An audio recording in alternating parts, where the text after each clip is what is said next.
Hello दोस्तों, आप सभी लोगों का मैथ बाई उमा में स्वागत है। जैसा कि आप देख रहे हो, आज 25 क्वेश्चंस ग्रुप डी एग्जाम के लेकर के आए हुए हैं ना।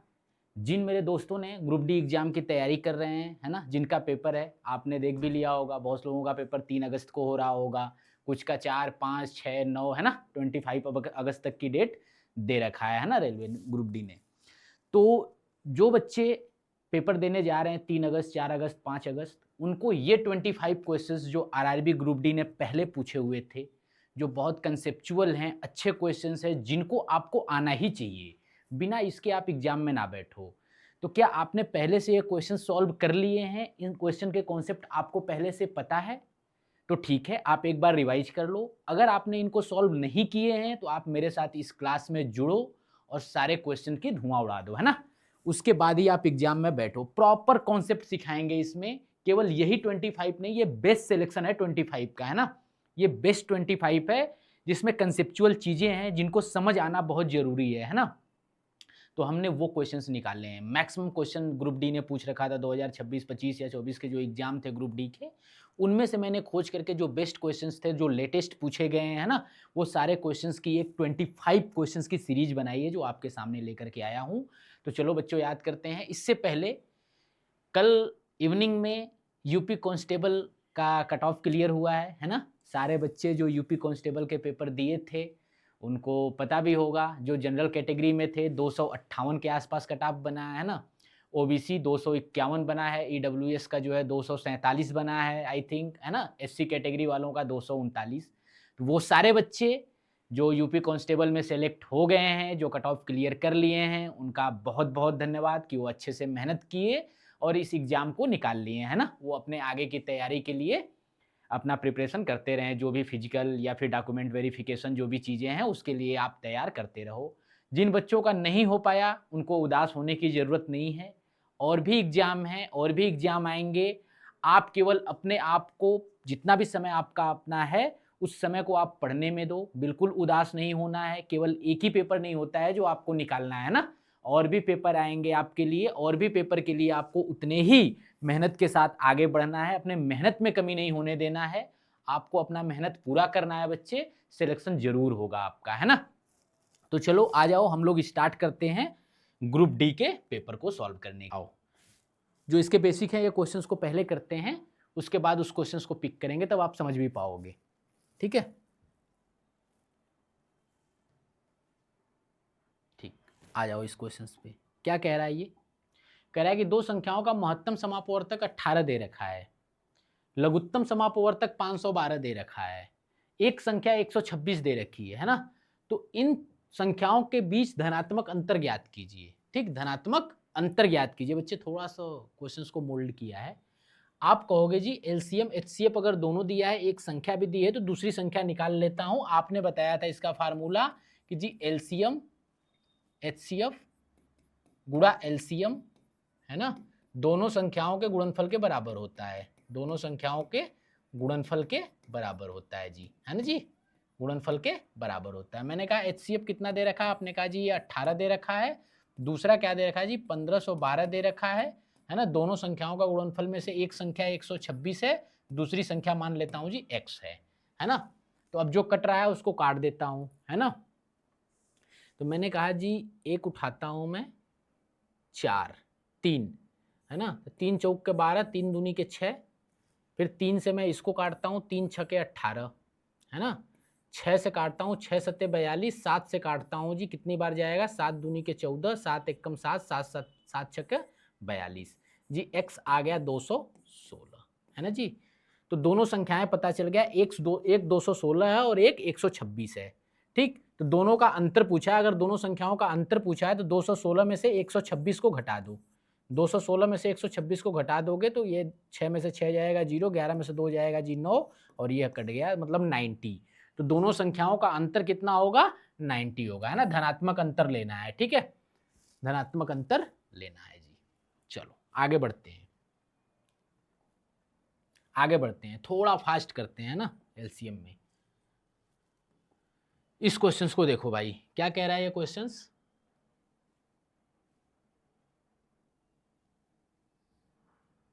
है ना। आ जाओ, क्वेश्चंस क्या कह रहा है कि एक बड़े आयतन का बर्तन है लीटर में, कौन सा है जो 300, 280 और 180 को पूर्णतः माप सकता है। बड़े आयतन का बर्तन पूर्णतः माप सकता है। जहां बड़े की बात कर दे, जहां बड़े की बात कर दे वहां HCF लगता है। जो मेरी क्लास HCF और LCM का करेगा वहां पे उसको पता चल जाएगी, है ना।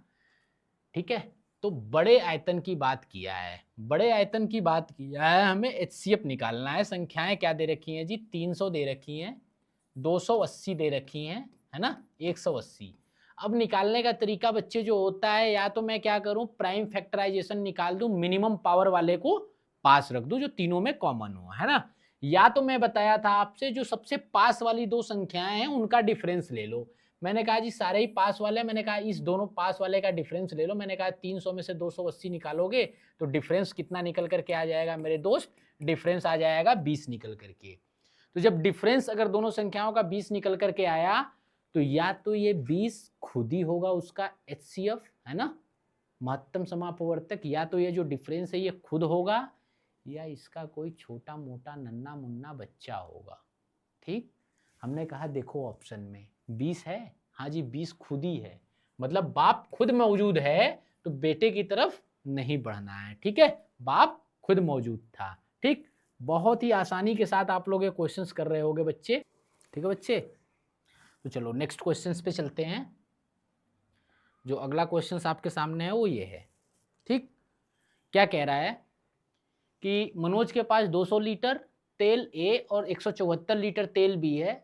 वह कई समान कंटेनरों को दो प्रकार के तेल से इस तरह भरता है कि प्रत्येक कंटेनर में केवल एक प्रकार का तेल होता है और सभी कंटेनर पूरी तरह भरे होते हैं। मनोज द्वारा उपयोग किए जाने वाले प्रत्येक कंटेनर का आयतन लीटर में कितना होगा ताकि मनोज के पास मौजूदा दोनों प्रकार के संपूर्ण तेल इन कंटेनरों में डाला जा सके। ठीक है, तो बच्चे जब इस प्रकार का सवाल है तो वो पूछ रहा है कि समान कंटेनरों की बात कर रहा है ना, इसका मतलब हमें क्या निकालना होगा, HCF निकालना होगा। क्या निकालना होगा, HCF निकालना होगा। ठीक है, तो हम HCF कैसे निकालेंगे बच्चे, दोनों संख्याएं दे रखी हैं, पहली संख्या क्या दे रखी है 200 और दूसरी संख्या क्या दे रखी है 274। तो HCF निकालने के लिए हमने बताया है दोनों का डिफरेंस ले लो, है ना, दोनों का डिफरेंस ले लो। हमने कहा डिफरेंस ले लेते हैं, दोनों का डिफरेंस कितना आता है बच्चे, आपने कहा जी 74। मैंने कहा HCF या तो 74 खुद होगा या इसका कोई छोटा मोटा बच्चा होगा, है ना जी। तो 74 तो ऑप्शन में है नहीं, मैंने कहा इसका बच्चा होगा। इसका बच्चा तो बड़े की तरफ से आएंगे, बड़े वाले बच्चे की तरफ से आएंगे। बाप के बाद सबसे बड़ा बच्चा कौन सा है, मैंने कहा 10 की बात करता हूँ। सबसे बड़ा ऑप्शन में क्या है, 10 की बात करता हूँ। क्या 10 से 74 कटेगा जी, नहीं कटेगा, मतलब 10 तो नहीं हो सकता। 10 के बाद दूसरा बच्चा इसका है 8, मैंने कहा जी 8 से कटेगा क्या दूसरा बच्चा से, आपने कहा जी 8 से भी ये नहीं कटेगा, है ना जी, तो 8 भी नहीं है। 8 के बाद फिर क्या आता है 3, मैंने कहा 3 से कटेगा, 3 दूनी के 6, 3 चौक के 12 जी, 3 से भी नहीं कटेगा, मतलब 3 भी नहीं है। तो एकमात्र ऑप्शन है मेरे बच्चे ऑप्शन नंबर 2 जो कि इसको काटेगा, हालांकि इसका फिर 2 आंसर होगा। ठीक है, ऐसे क्वेश्चंस को भी आप कर लोगे, है ना। चलो नेक्स्ट क्वेश्चंस की तरफ चलते हैं। ये क्या कह रहा है बच्चे, ये क्वेश्चंस जरा समझो। ठीक है, क्या कह रहा है कि एक स्कूल में 156 छात्र हैं और 143 छात्राएं हैं। एक स्कूल में 156 छात्र हैं और 143 छात्राएं हैं। प्रधानाचार्य उन्हें सेक्शनों में इस प्रकार विभाजित करना चाहते हैं कि प्रत्येक सेक्शन में केवल छात्र या केवल छात्राएं हों। यदि सभी सेक्शनों में विद्यार्थियों की संख्या समान हो और प्रधानाचार्य चाहते हैं कि सेक्शन कम से कम हो तो स्कूल में कितने सेक्शन होने चाहिए, स्कूल में कितने सेक्शन होने चाहिए, है ना। कम से कम की बात कर रहा है बच्चे, जब कम से कम की बात कर रहा है तो हमें HCF निकालना पड़ेगा। और क्या दे रखा है डेटा, 156, है ना जी, 156 और दूसरा क्या दे रखा है 143, है ना। सीधा सीधा है कि हमें डिफरेंस निकालना होता है जी दोनों का। हमने कहा दोनों का डिफरेंस जो होगा वो आ जाएगा 7 6 13, है ना जी, 13, मतलब HCF इसका 13 होगा, है ना जी, HCF 13 होगा। लेकिन क्वेश्चंस कह रहा है कि हमें कितने मिनिमम सेक्शंस बनाने पड़ेंगे अलग अलग। मैंने कहा जी छात्र कितने हैं, आपने कहा जी 156 छात्र हैं, 156 को 13 से डिवाइड कर दो, तो 13 एकम 13, 13 दूनी 26 है ना जी, 12 सेक्शन लड़कों के बनेंगे। और आपने कहा जी 143 छात्राएं हैं, हमने कहा 143 को 13 से काट दो, तो 13 एकम 13, 13 एकम 13, 11 छात्राएं की बनेगा सेक्शन, तो टोटल सेक्शन 12 प्लस 11 है ना जी, तो 12 प्लस 11 कितना हो जाएगा बच्चे, 12 प्लस 11 हो जाएगा 23 है ना जी, 23 हो जाएगा, ऑप्शन नंबर डी। तो ऐसे क्वेश्चंस भी आपके सामने आए हैं, तो आप ऐसे क्वेश्चंस को भी कर लोगे है ना जी। चलो नेक्स्ट क्वेश्चंस की तरफ चलते हैं। नेक्स्ट क्वेश्चंस आपके सामने ये है, क्या कह रहा है ये क्वेश्चंस जरा देखो है ना जी, बस केवल कॉन्सेप्ट को अप्लाई कर रहा है क्वेश्चंस में। क्या कह रहा है कि यदि एक्स स्क्वायर 10x प्लस 24 और एक्स स्क्वायर के एक्स प्लस 12 का महत्तम समापवर्तक x प्लस की 6 है ना, x प्लस 6 है, तो k की मान ज्ञात कीजिए, k की वैल्यू क्या होगी। एक्चुअली में एक बात बच्चे आप समझे होंगे कि HCF का मतलब क्या होता है, कि HCF अगर किसी संख्या का मैंने निकाला है ना, अगर मैं नॉर्मल बात करूं बच्चे 12 और 18 की, मैंने कहा इन दोनों का HCF बताओ क्या होगा, तो आप कहोगे बच्चे जी 6 होगा, क्योंकि 6 दूनी के 12, 6 3 18, 2 और 3 वो अलग अलग प्राइम नंबर है, तो जी 6 इसका एलसीएम निकल करके आएगा। तो मैं कहूँगा बच्चे 6 एलसीएम निकल करके आएगा, तो मैं 12 को 6 गुणा 2 लिख सकता हूँ और इसको 6 गुणा 3 लिख सकता हूँ, तो 6 इनमें ऑलरेडी छुपा हुआ है, 6 इनमें ऑलरेडी छुपा हुआ है ना। तो HCF है, अगर HCF x प्लस 6 है, x प्लस 6 इसका HCF है, तो इसको 0 के बराबर करोगे तो x की वैल्यू कितनी आ जाएगी बच्चे, -6 है ना।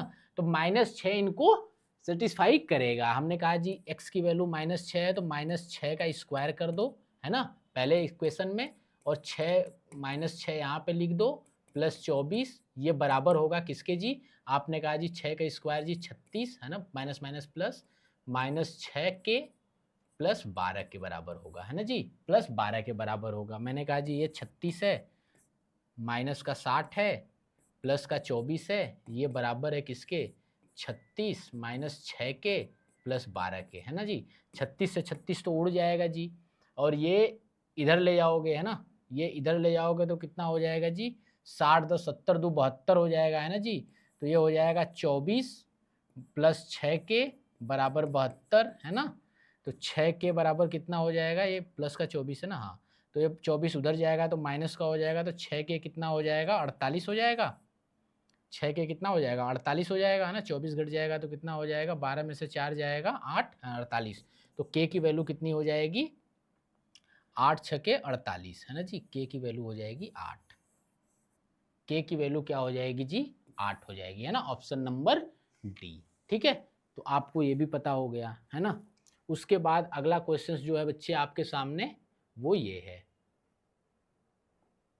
ठीक है, ये कह रहा है 3 संख्याएं 1:2:3 के अनुपात में हैं, यदि उनका लघुत्तम समापवर्तक 198 है तो उसका महत्तम समापवर्तक कितना होगा। बच्चे 3 संख्याएं हैं, मैंने कहा 1 इंटू एक्स पहली संख्या है, दूसरी संख्या जी 2x हो जाएगी, तीसरी संख्या 3x हो जाएगी है ना। मैंने कहा इनका एलसीएम लोगे तो कितना हो जाएगा, हमने कहा जी ये तीनों संख्याओं का एलसीएम जो होगा वो 3 दूनी के 6x हो जाएगा। एलसीएम कितना हो जाएगा बच्चे, 6x हो जाएगा है ना।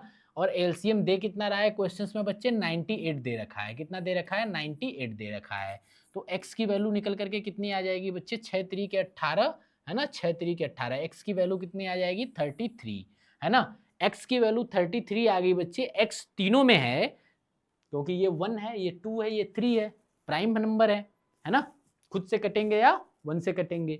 तो ये जो 33 है, ये 33 ही तो इनका HCF होगा है ना, 1 इंटू 33, 2 इंटू 33 और 3 इंटू 33। तो जो ये 33 है तीनों में कॉमन है, तो ये इसका HCF ही तो होगा, तो ये HCF 33 आएगा है ना जी। HCF क्या आएगा, 33 आएगा है ना, ऑप्शन नंबर सी।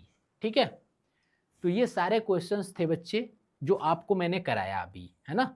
एलसीएम का क्वेश्चंस था, एचसीएफ का क्वेश्चंस था, ठीक है। और चलो आ जाओ बच्चे इस क्वेश्चंस पे आ जाओ, ठीक है। ये हमारा नेक्स्ट क्वेश्चंस ये है, ये क्वेश्चंस क्या कह रहा है जरा इसको समझो आप, क्या कह रहा है। कह रहा है एक चतुर्भुज ए बी सी डी एक पार्क में कोण सी है ना 90 डिग्री है, ए बी 36 है, बी सी 42 है, सी डी 40 है, ए डी 36 है, पार्क का क्षेत्रफल ज्ञात करना है। ठीक है, बड़ा सिंपल क्वेश्चन है, बस फिगर बना लो आप। क्या कह रहा है कि एक चतुर्भुज का आकार पार्क में कोण सी है। हमने कहा सी को, है ना जी, हमने कहा सी को पहले रखते हैं, सी को 90 डिग्री पे रख लेते हैं। हमने कहा ये मैंने सी को 90 डिग्री पे कर ली, हमने कहा ये कोण सी हो गया। ठीक, उसके बाद का जी भाई मेरे को नहीं पता कौन क्या है, बस हमने ऐसे ही बना दी फिगर, है ना, ऐसे ही फिगर मैंने बना दी, कोई दिक्कत नहीं है। ठीक है, मैंने कहा ए बी है तो हमने कहा ये ए होगा, ये बी होगा, ये सी होगा, तो ये डी होगा, है ना, मैंने ऐसे ही नाम रख लिए। उसके बाद ये क्या कह रहा है कि कोण सी 90 डिग्री है और ए और बी दे रखा है, कितना दे रखा है बच्चे, ये कह रहा है कि 36 है ना, बी और सी कितना है 42 है, ये कह रहा है कि ये वाली डिस्टेंस जो है वो 42 है ना बेटे, ये 42 है। उसके बाद कह रहा है कि सी डी 40 है, ये 40 है। ठीक, उसके बाद कह रहा है कि ए डी 36 है, हमने कहा जी ये भी 36 है ना, ये 36 है तो ये 36 36 बराबर है, तो थोड़ा फिगर को हम सही कर लेते हैं, है ना, डिस्टेंस बराबर दिखनी चाहिए। तो हमने कह दिया जी इसको थोड़ा इस तरीके से बनाते हैं, है ना, इसको क्या करते हैं, इसको ज़रा ऐसे बनाते हैं जी, 36 36 थोड़ा बराबर दिखेगा, है ना, 42 40। अब क्या कह रहा है, क्षेत्रफल ज्ञात करो। क्या ज्ञात करो, क्षेत्रफल ज्ञात करो। जरा इस क्वेश्चंस में देखो, इस क्वेश्चंस में समझो क्षेत्रफल इसका कैसे निकलेगा। अगर बच्चे इसकी हाइट मुझे पता चल जाए, है ना, या तो फिर एक कोण 90 डिग्री दिया है तो मेरे दिमाग में हमेशा गूंजना चाहिए कि एक 90 डिग्री है, राइट एंगल ट्रायंगल है, तो 1/2 आधार गुणे ऊंचाई, उसका क्षेत्रफल तो पता चल ही जाएगा, है ना, राइट एंगल ट्रायंगल है। मैंने कहा जी राइट एंगल ट्रायंगल है, अगर मैं इसको इससे मिला दूं, है ना जी, इसको इससे मिला दिया तो ये वाला तो राइट एंगल ट्रायंगल है ना, इसका एरिया कितना होगा, इसका एरिया की अगर मैं बात करूं तो इसका एरिया हो जाएगा 1/2 आधार गुणे ऊंचाई, मैंने कहा आधार 42 है, ऊंचाई इसकी 40 है ना जी, तो इसको मैं काट देता हूं तो ये 21 बार जाएगा, है ना जी, 21 जीरो हो जाएगा, 21 चौका 4 एकम 4 दूनी के 8 और जीरो 840। हमने कहा ये वाला तो एरिया मैंने निकाल ली 840, अब ये वाला एरिया निकालना है। तो जरा इस वाले एरिया में बच्चे एक चीज देखो, तुम एक चीज देखो, अगर ये 40 है, ये 42 है, तो ये कितना होगा। मैंने कहा जी 40 का आधा कितना होता है, 20 है, 21 है, तो दूसरा कितना होगा जी, 20 21 है तो दूसरा 29 होगा, ट्रिपलेट, 20 21 दूसरा 29, ट्रिपलेट। पता है कि नहीं आपको, ट्रिपलेट पता है कि नहीं आपको, अगर नहीं पता है मेंसुरेशंस में जाके पढ़ो भाई, है ना, ट्रिपलेट। तो ये 40 20 तो ये कितना हो जाएगा 58 हो जाएगा, ये कितना हो जाएगा डिस्टेंस, ये वाली 58 हो जाएगा जी, है ना, कितना आसान है अगर ट्रिपलेट आपको पता है। ट्रिपलेट का यूज यही है बच्चे। अब देखना मैंने वहां पे ये भी पढ़ा रखी है समद्विबाहु त्रिभुज, अगर जिसकी दो भुजाएं बराबर हो ऐसे त्रिभुज को समद्विबाहु त्रिभुज कहते हैं, और इसमें दो बच्चे आराम से राइट एंगल ट्रायंगल बन जाएंगे। जरा इस पिक्चर को मैं ऐसे बात करता हूं, है ना, ऐसे बात करता हूं। मैंने कहा जी ये 58 है, ये 36 है, ये 36 है। क्या सेम ऊपर वाले फिगर को मैं यहां उतार करके रख दूं ऐसे, कोई दिक्कत आएगी, नहीं आएगी। हमने कहा इसका एरिया बताना है मेरे को, है ना। आपने कहा जी बस ऊंचाई पता चल जाती, आपने कहा जी बस ऊंचाई पता चल जाती तो मैं बता देता। मैंने कहा फिर ऊंचाई पता करने के लिए लंब डाल दो, ये हाइट निकाल लो। हमने कहा जब समद्विबाहु त्रिभुज पे जब लंब पड़ता है बच्चे तो वो दो बराबर भागों में बांट देता है। दो बराबर भागों में जब ये बांट देता है बच्चे तो जरा इस बात को समझना, ये भी 29 हो जाएगा, ये भी 29 हो जाएगा, है ना, ये 36 ये 29, तो ये कितना कर दे रखा है आपको। आपने कहा जी पाइथागोरस थ्योरम लगा देता हूं मैं। पाइथागोरस थ्योरम लगाओगे जी तो 36 के स्क्वायर में से, है ना, 29 के स्क्वायर को माइनस करोगे स्क्वायर रूट में, तो ये निकल करके आ जाएगी इसकी हाइट, है ना, इसकी हाइट निकल करके आ जाएगी। मैंने कहा कि अगर समद्विबाहु है, अगर ये दोनों भुजाएं बराबर है तो मैंने लंब डाल दी, दो बराबर भागों में डिवाइड करेगा तो ये 29 ये 29 ये 36। मैंने कहा जी ये हाइट निकालनी है, आपने कहा जी 36 के स्क्वायर माइनस 29 के स्क्वायर, ये हाइट निकल करके आ जाएगी, है ना। मैंने कहा 36 के स्क्वायर कितनी होती है, मैंने कहा 36 की स्क्वायर कितनी होती है, आपने कहा जी 1296 होती है। 36 की स्क्वायर कितनी होती है, 1296। मैंने कहा 29 की स्क्वायर कितनी होती है, आपने कहा जी 841 होती है। मैंने कहा घटा दो दोनों को, आपने कहा 6 में से 1 गया 5, है ना, 5 में से 4 गया 5, आपने कहा जी यहाँ से 11 में से हो गया 8 गया 4, है ना जी, 12 में से 8 गया 4, 455। आपने कहा जी अंडर रूट 455, 55 है ना, हाँ 455 है, अंडर रूट 455।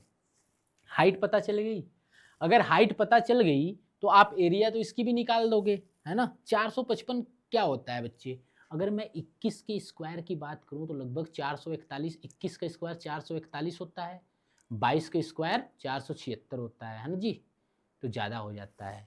मैंने कहा इन दोनों के बीच में कहीं है, हमने कहा 21.2 रख लो, है ना, 21.2 के आसपास रख लेता हूँ, 21.2 के आसपास रख लेता हूँ मैं इसको, है ना, पॉइंट में 21.2 के आसपास रख लेता हूँ। अब एरिया इसकी निकालता हूँ।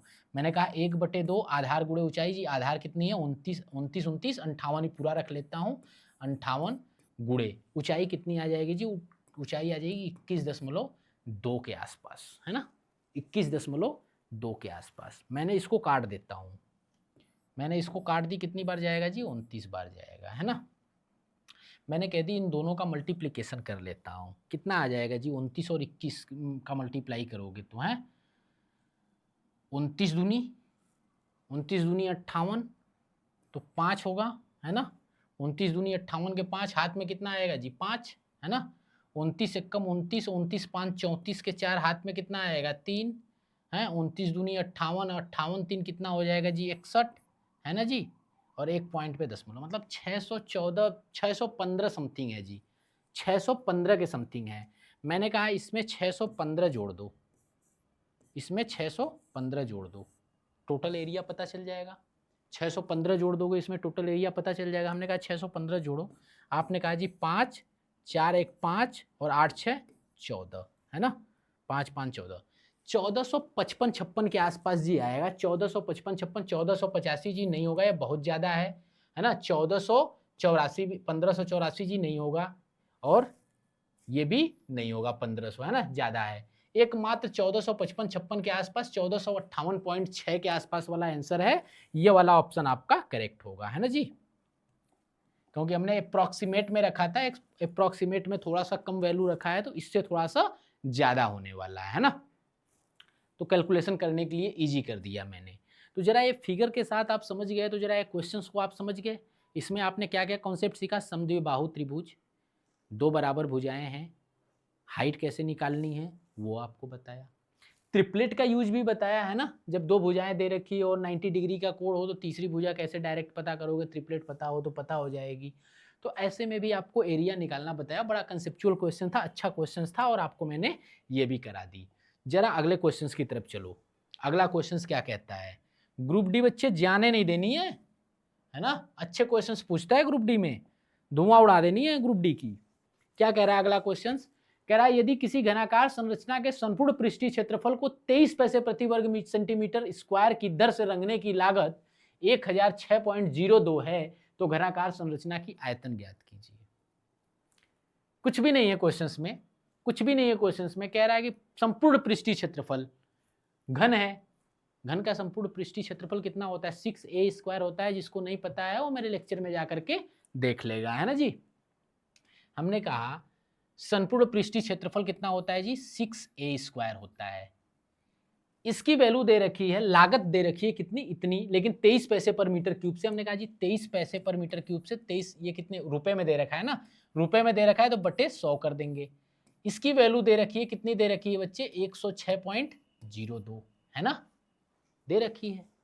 जब सब कुछ दे ही रखी है तो सॉल्व क्या करा रहे हो तुम मेरे से, अब तो मैं धुआं धुआं कर दूंगा।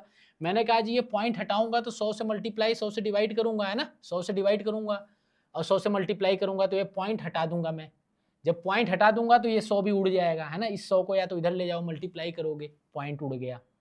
जब पॉइंट उड़ गया तो अब क्या बचा जी 6a² into 33 23 is equal to 106.02, है ना।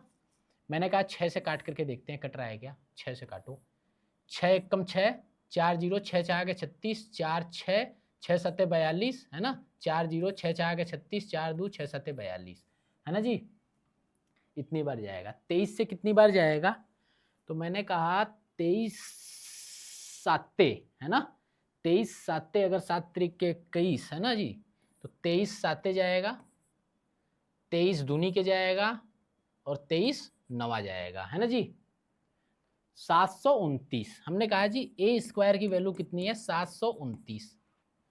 729 किसका स्क्वायर होता है भाई,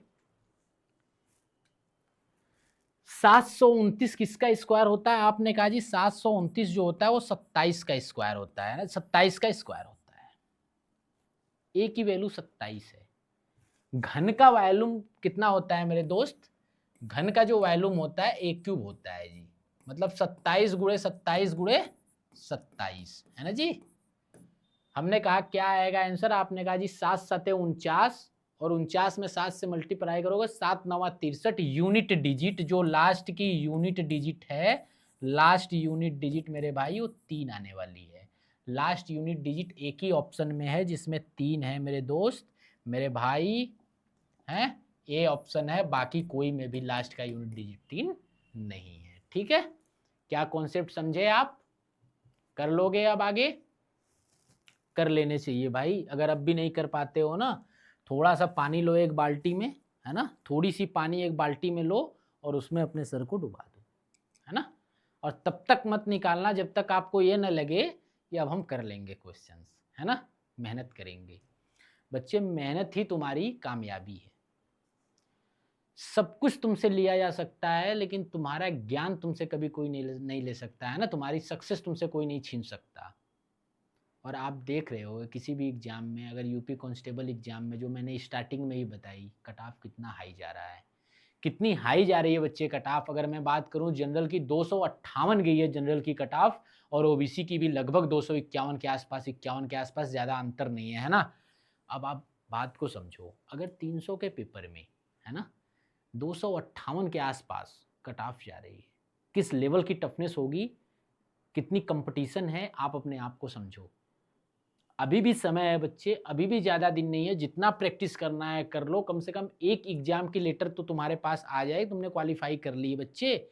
एक एग्जाम में, एक एग्जाम को क्लियर करने के बाद जब एक नौकरी पा जाओगे, एक लेटर मिल जाएगी तुम्हारे हाथ में, तुम्हारा मनोबल और बढ़ेगा। मैं नहीं कहता तुम ग्रुप डी में ही रह जाना यार, तुम एक बार हाथ में अपने लेटर पकड़ लिए ना, जो तुम्हारी कॉन्फिडेंस की लेवल होगी ना, बहुत ऊपर होगी दोस्त, बहुत ऊपर होगी, और तुम फिर कितना आगे जाओगे तुम नहीं समझ सकते हैं। मेरा एक फ्रेंड है, वो एसएससी सीजीएल दिया, सीएचएसएल में हुआ, फिर सीजीएल में हुआ, फिर सीजीएल में होने के बाद उसकी रैंक ज़्यादा ऊपर थी, फिर उसने दोबारा सीजीएल दी, दोबारा उसकी रैंक 100 के अंदर थी। हैं, कॉन्फिडेंस बूस्ट होता है ना मेरे भाई, अगर तुमसे क्वेश्चंस बनता है ना, कॉन्फिडेंस बढ़ता है तुम्हारा है ना। अगले क्वेश्चंस की तरफ बढ़ते हैं मेरे दोस्त, अगले क्वेश्चंस की तरफ आ जाओ। ठीक, जितनी ज़्यादा से ज़्यादा प्रैक्टिस हो रही है उतनी ज़्यादा से ज़्यादा प्रैक्टिस करने की कोशिश करो। कोई लेक्चर नहीं, जितने क्वेश्चंस देख पाओ उतने क्वेश्चंस प्रैक्टिस करने के उसमें ले जाओ, लेक्चर देखने में नहीं। अब ये क्या कह रहा है, एक बेलनाकार बर्तन की धारिता मतलब वॉल्यूम 25.872 है ना लीटर में। यदि बेलन की ऊंचाई उसके आधार की त्रिज्या की तिगुनी है तो बेलन का वक्र पृष्ठ क्षेत्रफल कितना होगा मेरे दोस्त, वक्र पृष्ठ क्षेत्रफल कितना होगा पूछा है। इसने एक चीज दे रखी है, वॉल्यूम है ना, जो वॉल्यूम है वो क्या दे रखा है, थोड़ा पीला कलर लेता हूँ यार, हाईलाइट रहता है नहीं, आपको अच्छा दिखता होगा। जो वॉल्यूम है वो कितनी दे रखी है, 25.872 लीटर है ना। जो मेरा लेक्चर देखे होंगे मैंने वहां पे बताया है कि इसको 1000 से मल्टीप्लाई कर दोगे तो सेंटीमीटर क्यूब में चला जाएगा ये। मैंने कहा जी इसको सेंटीमीटर क्यूब में अगर मैं बदलूंगा तो 1000 से मल्टीप्लाई करूंगा तो पॉइंट हट जाएगा जी, ये सेंटीमीटर क्यूब हो जाएगा है ना। वॉल्यूम हमें इतना दे रखी है कि नहीं। उसके बाद दिया है कि बेलन की ऊंचाई आधार की त्रिज्या की तिगुनी है ना। मैंने कहा जी रेडियस r है तो जो ऊंचाई होगी वो 3r होगी। क्या किसी को कोई डाउट, कोई दिक्कत नहीं ना। चलो, मतलब बेलन हमें पता चल गया कि जी इस टाइप का बेलन था है ना जी, इस टाइप का बेलन था, इसका रेडियस r था, इसकी ऊंचाई 3r थी है ना। इसका वॉल्यूम भी मेरे को पता था। इसका वक्र पृष्ठ क्षेत्रफल पूछा है, करो सरफेस एरिया पूछा है जी, कर्व सरफेस एरिया कितना होता है बेलन का, 2 पाई आर एच, 2 पाई आर एच, ठीक है जी, 2 पाई आर एच। एक बात बताना, क्वेश्चंस तो मैं चलो अच्छा मैं बता ही देता हूँ। अगर वॉल्यूम दे रखा है ना, तो वॉल्यूम क्या होता है बेटे, पाई आर स्क्वायर एच होता है ना। ये कितना दे रखा है, 25,872, यही तो दे रखा है ना। यहाँ पे पाई की वैल्यू रख लो, है ना, पाई की वैल्यू रख देता हूँ मैं। पाई की वैल्यू कितनी है बच्चे, 22/7। आर की वैल्यू आर रहने दो, एच की वैल्यू कितनी है 3R, है ना जी, 3R इज इक्वल टू कितना है 25,872, है ना। अब यहाँ से जितना कट सके उतना से काट लो, 7 से मल्टीप्लाई कर लो, 3 से भी काट लो, है ना। चलो काट भी देता हूँ मैं, आप कह रहे हो तो मैं काट भी देता हूँ। मैंने कहा जी 11 से काटता हूँ, तो 11 से कट रहा है क्या, मैंने कहा 11 दूनी के 22, 11 तियाँ 33, है ना, 11 पाँचे 55, 11 दूनी 22 जी, कट रहा है। 11 दूना के 22, 3 है, 11 तिया 33, 5 7, 11 पाँचे 55, 11 दूनी के 22, है ना जी, यहाँ 2 बचा, है ना। अब मैं क्या करता हूँ, मैंने 2 से भी काट दी इसको, मैंने 2 से काटी, 2 एक कम 2, 2 एक कम 2, है ना। यहाँ से 1 2 7 14, 2 6 12, है ना जी, 2 से भी कट गया। क्या 3 से भी कट रहा है जी, कट ही रहा होगा। 3 से भी काट के देख लेता हूँ। मैंने कहा जी 3 से काटोगे तो 3 तिरिक के 9, 3 9 27, 3 दूनी के 6। आपने कहा जी अब 7 से मल्टीप्लाई कर देता हूँ, तो आर क्यूब की वैल्यू जो आ जाएगी, आपने 7 से मल्टीप्लाई इसको कर दोगे तो आ जाएगी आपकी 7 दूनी के 14, 7 9 63, 1 64 और 7 तिरिक के 21, 21 6, 21 21 6 27, ये 2744 हो गई। तो आर की वैल्यू कितनी हो जी, कितने की क्यूब है बेटे, कितने की क्यूब है। मैंने कहा जी मेरे पास 25 का क्यूब होता है लगभग, है ना, 2500, ये तो ये लगभग मेरे हिसाब से 27 या 28 का क्यूब है जी। 8 64 4 है, 8 चौक 32 जी, 28 नहीं है, 27 का है क्या, 27 का है। 7 7 49, 9 और 7 9 36 जी, 27 का भी नहीं है। 26 का है क्या, 6 6 के 36 6 और 4 6 के 24 4 जी, 26 का है ये। कितने का है, 26 का है। तो आर की वैल्यू 26 निकल गई। तो 2 पाई आर एच निकालना है आपको, है ना, 2 पाई आर एच निकालना है। आपने कहा जी 2 पाई की वैल्यू 22/7, आर की वैल्यू दे रखी है 26 और एच की वैल्यू जो हो जी 3R हो जाएगी, तो 3 गुणे 26, है ना जी, 3 गुणा 26। अब काट पीट लो, जो आंसर आएगा वो आपका आंसर होगा, है ना जी। लेकिन इतना अगर आप करने बैठ रहे हो एग्जाम में, इतना करने आप बैठ रहे हो, मतलब आपने मेरे से कुछ भी नहीं पढ़ा है, आपने मेरे से कुछ भी नहीं पढ़ा है। मैंने 2 मिनट दी पूरी बेसिक सॉल्यूशंस करने के लिए, लेकिन क्या आप 2 मिनट में इसको करना चाहोगे, आपके पास इतना समय है बच्चे, नहीं है, तो ये सॉल्यूशंस नहीं करना है। तो एक्चुअली में करने का अप्रोच क्या होगा बच्चे, वो देखो। मैं कह रहा हूं कि पूछा क्या है, कर्व सरफेस एरिया पूछा है। क्या पूछा है, कर्व सरफेस एरिया पूछा है। कर्व सरफेस एरिया एक्चुअली में क्या होता है बच्चे, कर्व सरफेस एरिया क्या होता है, मैंने कहा जी कर्व सरफेस एरिया जो होता है वो होता है 2 पाई आर एच। हमने कहा जी पाई की वैल्यू क्या होती है, आपने कहा जी 22/7 होती है, इंटू आर इंटू एच, है ना जी। मैंने कहा जो ऑप्शन है सारे ऑप्शन होल नंबर में, कोई पॉइंट वाइंट नहीं है, कोई फ्रैक्शन व्रैक्शन नहीं है। इसका सीधा सीधा मतलब है कि ऑप्शन 7 से पक्का डिविजिबल होगा। बट्टे में 7 है ना, 7 से जरूर कटा होगा, तभी पूर्ण संख्या में आई होगी नंबर में, है ना। मैंने कहा 7 से डिविजिबल चेक कर लो, बस बस 7 से डिविजिबल चेक करो, कोई कैलकुलेशन नहीं करनी, आपको नहीं आता ये सब तो कोई बात नहीं, 7 से डिविजिबल चेक करो। मैंने कहा जी पहले ऑप्शन की तरफ जाते हैं, 7 5 35, 7 दूनी के 14, है ना, 14 5 6 7 8 56 जी, कट रहा है, पहला ऑप्शन ही कट रहा है, पहला ऑप्शन ही इसका आंसर है 3696, है ना। दूसरे ऑप्शन की तरफ जाओ, क्या ये भी कट रहा है क्या, आपने कहा जी 7 5 35, 4 4 7 6 42, 2 5 जी, नहीं कट रहा। हमने कहा चौथा ऑप्शन ये भी चेक कर लो, 42 76 कट रहा है जी, 7 7 42 जी, नहीं कट रहा। हमने कहा जी 41 22 भी चेक कर लो, 7 5 35, 6 2 7 8 56, है ना, 7 2, है ना जी, नहीं कट रहा। नहीं कट रहा। एक ही ऑप्शन था 3696, पहला ऑप्शन जो कट रहा था वही आंसर है। केवल एक लाइन का, है ना, केवल एक लाइन का सॉल्यूशन है। बच्चे ये सोचना, एग्जाम में जब आप बैठना, आपसे कुछ पूछा है, पहले उसको लिखने की कोशिश करना निकलवा क्या रहा है ना, उससे आपको पता चल जाएगा कि ऑप्शन एलिमिनेट करना है कि नहीं करना है मेरे को। अगर नहीं हो पा रहा है, आपको नहीं अप्रोच बैठ पा रही है, आप बेसिक सॉल्यूशंस की तरफ जाओ। जब कुछ भी नहीं कर पाओ तो आप बेसिक सॉल्यूशंस की तरफ जाओ। लेकिन अगर एक बार अप्रोच लगाने में कुछ नहीं जाता, 2-4-5 सेकंड में आपको पता चल जाएगा कि आप अप्रोच लगा पाओगे कि नहीं। ठीक है, अगर आप प्रैक्टिस करोगे अप्रोच लगा पाओगे बच्चे, है ना। सारा कुछ प्रैक्टिस का खेल है, बिना प्रैक्टिस का कुछ नहीं होता। जरा ये क्वेश्चंस देखो आप, है ना, ये क्वेश्चंस देखो क्या कह रहा है ये क्वेश्चंस। एक वर्ग का परिमाप एक ऐसे वृत्त की त्रिज्या के आधे के बराबर है जिसका क्षेत्रफल इतना है, तो वर्ग का क्षेत्रफल ज्ञात कीजिए। बड़ा छोटा सा क्वेश्चन है, कुछ भी नहीं है, कुछ भी नहीं है। क्या आप इसको बना पाओगे? बना पाओगे आप इसको? बना पाओगे तो बना करके दिखाओ बच्चे। क्या कह रहा है, एक वर्ग का परिमाप एक ऐसे वृत्त का, मैंने कहा वर्ग है, वर्ग की बात किया ना, वर्ग का परिमाप कितना होता है बच्चे? 4a, a इंटू ए 4 बार तो 4a, है ना। वर्ग का परिमाप कितना होता है? 4a। कह रहा है एक वर्ग का परिमाप एक ऐसे वृत्त की त्रिज्या के आधे के बराबर है। कह रहा है कि वर्ग का परिमाप वृत्त की त्रिज्या के आधे के बराबर है ना। मैंने कहा वृत्त की त्रिज्या r है ना, परिमाप इसके आधे के बराबर है। मैंने कहा r/2 इज इक्वल टू 4। ये क्वेश्चंस कह रहा है, ये क्वेश्चंस कह रहा है कि वृत्त की त्रिज्या के आधे के बराबर उसका परिमाप है।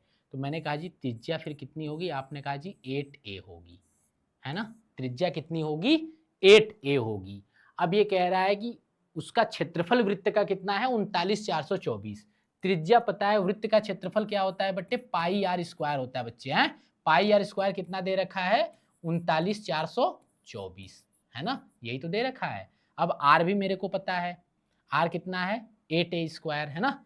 हमने कहा जी पाई, है ना, आर को हमने लिख दिया 8 गुणे ए स्क्वायर इज इक्वल टू 39,424, है ना। काटो, 8 से काटो इसको, देखो कितनी बार जाता है। हमने कहा एक बार 8 से काट करके देखते हैं। हमने कहा जी 8 से जब काटूंगा तो 8 पचे 8 चौक के 32, 4 बार जाएगा, है ना 32, तो यहाँ पे 7 बचेगा। तो 7 और 4 8 9 72, 2 2 8 दूनी के 16, 6 4 8 64, है ना जी। एक बार फिर 8 से काट करके देखो कट रहा है क्या। आपने कहा जी फिर 8 से काटेंगे तो 8 6 के 48, 8 एकम 8, 8 6 के 48, है ना जी। अब यहाँ पे पाई ए स्क्वायर की वैल्यू है, तो ए स्क्वायर की वैल्यू क्या हो जाएगी? आपने कहा जी 616 गुणे पाई की वैल्यू 7 ऊपर जाएगी, 22 नीचे आएगा, है ना जी, यही आएगा। आपने कहा जी इसको 11 से काट करके देखते हैं। हमने कहा जी 11 दूना के 22, 11 से काटो तो 11 पचे 55, है ना जी, 6 6 11 6 के 66, 2 से काटोगे 27 बार जाएगा, है ना जी। 27 दूना 56, 27 नहीं 28 बार जाएगा, है ना, 28 दूना 56। तो जो ए स्क्वायर की वैल्यू निकल करके आएगी मेरे दोस्त 28 गुणा 7 आएगी, मतलब 7 8 56, है ना, 7 दूनी के 14, 14 5 19, 196। और पूछा क्या है? वर्ग का क्षेत्रफल ज्ञात करो। वर्ग का क्षेत्रफल ज्ञात करो। वर्ग का क्षेत्रफल क्या होता है? वर्ग का क्षेत्रफल क्या होता है लल्लू लाल? वर्ग का क्षेत्रफल पता है आपको? ए स्क्वायर, ए इंटू ए स्क्वायर। तो ये तो वर्ग का क्षेत्रफल ही तो है, वर्ग का क्षेत्रफल ही तो है 196, ऑप्शन नंबर बी। क्या बात समझ में आई कि नहीं? आपको मेरी बात समझ में की आई कि नहीं? कैसे क्वेश्चंस को उड़ाते हैं? समझ में आई ये बात? समझ में आई ये बात? अगर ये बात समझ में आई मेरे भाई मेरे दोस्त, तो जरा एक बात बताना मेरे को अगले क्वेश्चंस में। ये रहा अगला क्वेश्चंस, जरा एलसीएम के इस क्वेश्चंस को आप करो, एलसीएम के इस क्वेश्चंस को आप करो, है ना। कर लोगे? कर लोगे नहीं? रुक जा मेरे भाई, आहा, चलो आ जाओ बच्चे। कह रहा 780 2080 2600 का एलसीएम ज्ञात करो। हमने कहा जी 780 की बात कर रहा है। हमने कहा जी 780 लिखता हूँ। दूसरा क्या है जी 2080, तीसरा क्या है 26। मैंने कहा बड़ा सिंपल डेटा है, कोई दिक्कत नहीं है जी। 13 छके 78, 13 गुणे 6 गुणे 10 होगा, तो जी यहाँ पे 13 इंटू 2 के पावर 4 है ना, 13 छके 78, तो 2 आएगा ना, सॉरी 13 छके 78 है ना, तो कितना आ जाएगा 3 गुणा 2, 6 का मतलब 3 गुणा 2 और 10 का मतलब 2 गुणा 5, तो 2 के पावर 2 है ना जी। उसके बाद 3 गुणा 5 है ना, इसको तो ब्रेक कर दिया आपने, इसको भी ब्रेक कर दो। इसको ब्रेक करोगे तो कैसे ब्रेक होगा जी, हमने कहा जी एक तो 10 हो जाएगा 2 गुणा 5, और दूसरा 208 का आधा कितना हो जाएगा 104, 13 वाट है 104, 13 तो इसमें भी आ रहा है, 2 के पावर 3 आ रहा है, मतलब 2 के पावर 4 आ रहा है, 2 के पावर 4 तो ये 204 हो गया, और एक 10 में है तो एक इधर ऐड कर देंगे 2 के पावर 5, 5 दूनी के 10 जी, ये आ गया है ना जी। अब अगला है 2600, हमने कहा जी 13 दूना के 26, तो 13 गुणा 2 होगा, एक 2 यहाँ पे है, और 100 में कितने होंगे बेटे बच्चे, तो 20 पंजे 100 होता है ना, 20 पंजे 100, 25 चौक के 100 होता है ना, तो 2 के पावर 3 हो जाएगा, 4 है तो 2 के पावर 3 हो जाएगा, और 5 के पावर 2 हो जाएगा, है ना। सिंपल था, हमने प्राइम फैक्टर निकाल दी। हमने कहा एलसीएम की बात करा जी, 13 13 13 सब में कॉमन है, तो अगर एलसीएम की मैं बात करूं तो एलसीएम क्या हो जाएगा जी, 13 तो आ ही जाएगा। 2 के पावर की मैं बात करूं तो सबसे मैक्सिमम पावर 2 के पावर 5 है। उसके बाद मैं 3 के पावर की बात करूं तो 3 के पावर एक ही बार 3 आया है जी, 5 के पावर 2 आया है जी, तो ये इसका एलसीएम होगा। तो मैंने कहा एलसीएम कितना निकल करके आ गया, तो आपने कहा जी ये 13 का 13 रहने दो, ये आ जाएगा 2 के पावर 5 कितना आ जाएगा 32, 32 गुणा 3 गुणा 25 है ना जी। तो ये अब इसको मल्टीप्लाई कर लेता हूँ, आपने कहा जी इसको 13 को 13 रहने दो, हमने कहा 3 दूनी के 6, 3 तिरिक के 9 है ना जी, 96 हो गया, ये 25 हो गया। आपने कहा जी अब कर करके देखते हैं 25 से, आपने कहा 25 छः के कितने होता है जी, 25 छक्के 25 चौक के 100, 150 जी, 5 15 हाथ में आएगा, 25 नवा 225, 225 5 30 10 40, 240 है ना जी, 240 है ना जी, ये हो गया। इसमें 13 से मल्टीप्लिकेशन करना है, तो जी 2 शून्य तो 2 शून्य रहेगा ही रहेगा, और 13 चौक के 52, 13 दूनी 26, और 26 5 कितना हो जाएगा जी 31 जी, 31,200 क्या ऑप्शन में है 31,200, 31,200 ठीक है। दूसरा इसको करने का एक और तरीका हो सकता है डिविजिबिलिटी, अगर ये तीनों का एलसीएम ये है तो ये तीनों से कट रहा होगा, तो आप उससे भी चेक कर सकते हो, है ना, तीनों से जो ऑप्शन कट रहा होगा वही ऑप्शन होगा, ठीक है। बड़ा सिंपल क्वेश्चन था, एलसीएम आपको पता है, एलसीएम आप कर लोगे। जरा ये क्वेश्चन आप करके दिखाओ, है ना, बड़ा बेसिक बेसिक क्वेश्चन है और ये आते हैं बच्चे एग्जाम में। इस क्वेश्चन को करके दिखाओ, क्या कह रहा है ये क्वेश्चन, ये देखो कह रहा है महत्तम समापवर्तक ज्ञात कीजिए 1/2, 3/4, 27/16 और 81/64 का। हमने कहा जी ऐसे क्वेश्चंस में जब पूछता है, अगर एचसीएफ पूछता है तो एचसीएफ ऊपर होता है, एलसीएम नीचे होता है, ऊपर वाले को ऊपर नीचे वाले को नीचे। हमने कहा जी एचसीएफ निकाल लेंगे किसका, 1 का, 3 का, 27 का और 81 का, है ना जी।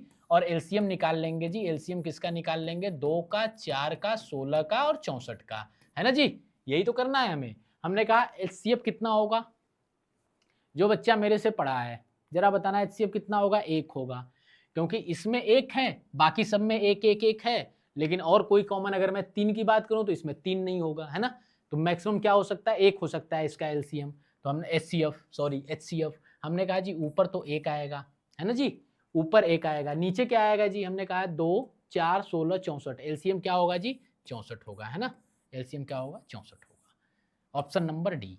कुछ भी नहीं है बच्चे ऐसे क्वेश्चंस में, जब भी आपको फ्रैक्शन में दे रखा है वैल्यू, ऊपर वाले का ऊपर, नीचे वाले का नीचे, जो पूछा है ऊपर, जो नहीं पूछा है उसको नीचे डाल देना है, ठीक। एचसीएफ पूछा है, एचसीएफ ऊपर होगा, एलसीएम नीचे होगा, ठीक है, उड़ा देना ऐसे क्वेश्चंस को जहां पे भी पूछ ले। सेम अप्रोच पे बच्चे ये क्वेश्चंस पूछा हुआ है, क्या कह रहा है इस क्वेश्चंस में, जरा फास्ट करने की कोशिश करो ऐसे क्वेश्चंस को, है ना। क्या कह रहा है बच्चे इस क्वेश्चन में, जरा ये देखो, कह रहा है कि 0.48, 1.20 और 1.68 का महत्तम समापवर्तक और लघुत्तम समापवर्तक दोनों ज्ञात कीजिए। जी पॉइंट को हमें हटाना होगा, और फ्रैक्शन वाले का हमें पता है कैसे निकालते हैं। हमने कहा पॉइंट हटाने के लिए 100 से भगा दे दो, क्योंकि 2 पॉइंट पे है। आपने कहा जी पहला होगा 48/100, दूसरा हो जाएगा 120/100, है ना जी, तीसरा हो जाएगा 168/100, है। कोई दिक्कत किसी बच्चे को, कोई दिक्कत जी नहीं। हमने कहा क्या निकालना चाहिए हमको, हमने कहा ऑप्शन में अगर देखो तो एचसीएफ लगभग मिक्स, मतलब सेम सेम सा दे रखा है ना, वैलिडेट करके। लेकिन अगर मैं इसकी बात करूं एलसीएम की, तो एलसीएम चारों में डिफरेंट है, एलसीएम चारों में डिफरेंट है। मतलब अगर हम एलसीएम निकालते हैं तो हमें ऑप्शन मिल जाएगा, हमें दोनों की निकालने की जरूरत नहीं पड़ेगी। ठीक, ये क्वेश्चंस ऑप्शन देख करके ही पता करना पड़ेगा आपको। ऑप्शन से ही पता चल रहा है कि अगर एलसीएम निकाल दे तो हमें ऑप्शन मिल जाएगा, एचसीएफ की जरूरत नहीं पड़ेगी। हमने कह दिया जी एलसीएम निकालना है इसका। एलसीएम निकालने के लिए जो निकालना है इसको ऊपर रखना है। हमने कहा जी 48, 120 और 168 का एलसीएम लेना है, और नीचे वाले का क्या लेना है जी, एचसीएफ लेना है। कितना, 100, 100 और 100 का, है ना जी। अब हमने कहा ऊपर वाले का एलसीएम जरा निकालो, कितना आएगा। आपने कहा जी इसका एलसीएम निकालने के लिए हम एक अप्रोच और लेकर के चलते हैं जी, कैसे निकालेंगे। हमने कहा जी 48 का प्राइम फैक्टर कर दो। तो जी आपने कहा 48, 24 दूनी 48 होता है, 16 तियाँ 48 होता है ना, 16 तियाँ 48 होता है, 16 2 के पावर 4 होता है और 3 होता है। हमने कहा 120 को भी आप निकाल दो। आपने कहा जी 120 जो होता है वो 15 वाटे 120 होता है ना जी, 15 वाटे 120 होता है। तो 8 को 2 के पावर 3 लिख सकते हैं, 15 को 3 गुणे 5 लिख सकते हैं। 168 की आपने कहा जी 168 की निकाल दो। तो हमने कहा जी 168 जो है वो किस में आ जाता है जी, तो हमने कहा 168 का आधा अगर हम कर दूं, है ना, 168 का आधा अगर मैं 4 से डिवाइड, 4 से कट रहा है ना, 4 दूनी के 8, 4 चौक के 16, 4 दूनी के 8, 42 बार जा रहा है ना। तो 4 से कट रहा है, हमने कहा जी 2 के पावर 2 होगा। 42 को हम क्या लिख सकते हैं, 14 तियाँ 42 लिख सकते हैं, है ना। तो ये हो जाएगा 2 के पावर 3, है ना, 14 तियाँ 42, तो 7 गुणे 3, है ना जी, 7 गुणे 3। ठीक, 7 त्रिक के 21, 21 छः के 168। तो हमने कहा जी प्राइम फैक्टर हमारे पास निकल करके आ गया। तो हम जी एलसीएम निकालेंगे तो 2 का मैक्सिमम पावर कितना है जी, 4। हमने कहा 2 के पावर 4 जाएगा। ठीक, और 2 के पावर 4 के बाद क्या जाएगा, 3 के पावर 1, 3 मैक्सिमम एक बार आया है, 3 के पावर 1 जाएगा, और 5 एक बार आया है, 7 एक बार आया है। तो जी 5 और 7 भी रहेंगे, बटा एचसीएफ रहेगा। एचसीएफ कितना होगा, 100 100 100 का एचसीएफ 100 ही होगा बच्चे। तो अगर मैं इसको मल्टीप्लाई कर दोगे तो 5 3 15 7 105, 105 गुणे कितना हो जाएगा जी, 16 बटा 100, है ना जी। अब इसको मल्टीप्लाई कर दोगे, 16 5 80 आ जाएगा जी, 8, है ना, और 16 एक कम 16, है ना जी, बटा 100। किसी को कोई दिक्कत, एक शून्य से एक शून्य कट गया तो ये आ जाएगा 16.8, है ना, 16.8, ऑप्शन नंबर डी, और किसी में है नहीं। ठीक, 16.8 ऑप्शन नंबर डी। ठीक, एचसीएफ निकालने की जरूरत नहीं पड़ी, हमें एलसीएम से ही काम चल गया। ठीक है, चलो अगले क्वेश्चंस की तरफ बढ़ते हैं। अगला क्वेश्चंस देखते ही उड़ा देना है ऐसे क्वेश्चंस को, है ना। जब आप पढ़े हो, मेरे से कॉन्सेप्ट क्लियर है, तो देखते ही क्वेश्चंस को उड़ा दोगे। क्या कह रहा है क्वेश्चंस, क्वेश्चंस कह रहा है यदि p एक अभाज्य संख्या है और p तथा p+1 का महत्तम समापवर्तक ज्ञात कीजिए।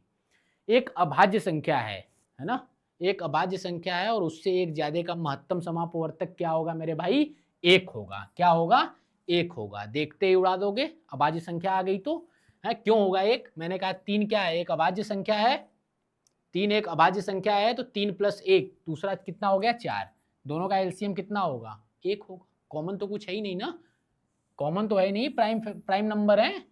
एक तो 3 तो प्राइम नंबर ही दे रखा है उसने अभाज्य संख्या। तो ऐसे ही मैंने दूसरा कह दिया, मैंने कहा 13 एक अभाज्य संख्या है, 13 + 1 मतलब p+1, तो 13 के बाद क्या हो जाएगा, 14, दोनों का क्या हो जाएगा, एचसीएफ 1 ही होगा, है ना, क्योंकि कोई कॉमन नहीं है, केवल एक कॉमन है, 1 × 13 1 × 14, तो एचसीएफ क्या होगा।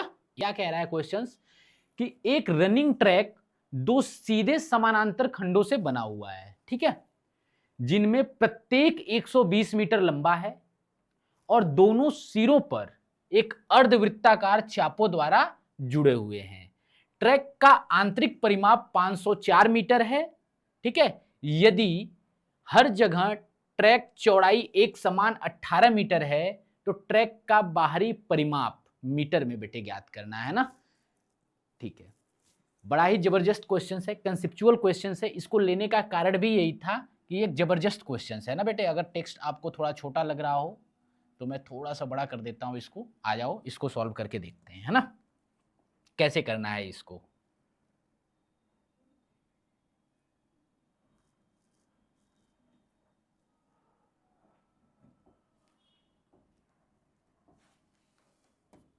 हाँ आ जाओ बच्चे। कह रहा है कि एक रनिंग ट्रैक 2 सीधे समानांतर खंडों से बना हुआ है। पहले मैं क्वेश्चंस का पिक्चर बनाता हूं, एक्चुअली में ये कैसा दिख रहा होगा। ये कैसा पूरा का पूरा सिनेरियो दिख रहा होगा। मैंने कहा कि ये कह रहा है दो समानांतर, हमने कहा एक तो ये हो गया सीधी, है ना, दूसरा ये हो गया, है ना, ये दो दे रखा है, ये कह रहा है दो समानांतर है बिल्कुल।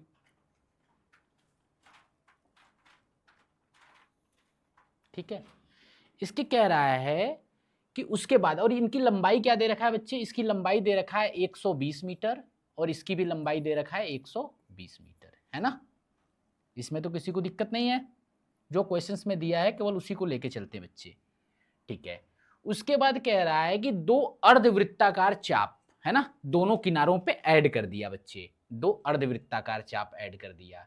मैंने कहा एक चाप, देखना जरा ध्यान से समझना इस चीज को, है ना, ध्यान से समझना इस चीज को। मैंने कहा एक अर्धवृत्ताकार चाप यहां ऐड कर देते हैं, एक अर्धवृत्ताकार चाप यहां ऐड कर देते हैं। एक्चुअली में ये क्या है, एक वृत्त का आधा पार्ट है, एक पूरे वृत्त को बीच से काट दो, एक पार्ट को यहां चिपका दो, एक पार्ट को यहां चिपका दो, है ना, बन गया क्वेश्चन। अब कह रहा है कि ये एक छोटा है ना, एक छोटा है, इसके बाहर एक बड़ा और बना लेते हैं, है ना।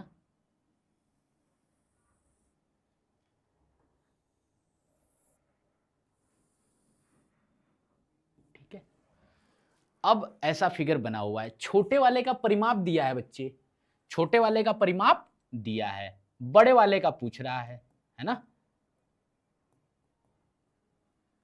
कोई दिक्कत, फिगर बन गया तो आप ऐसे ही उड़ा दोगे क्वेश्चंस को, केवल फिगर ही तो था सारा कुछ। अब तो यहां से तो क्लियर हो गया आपको।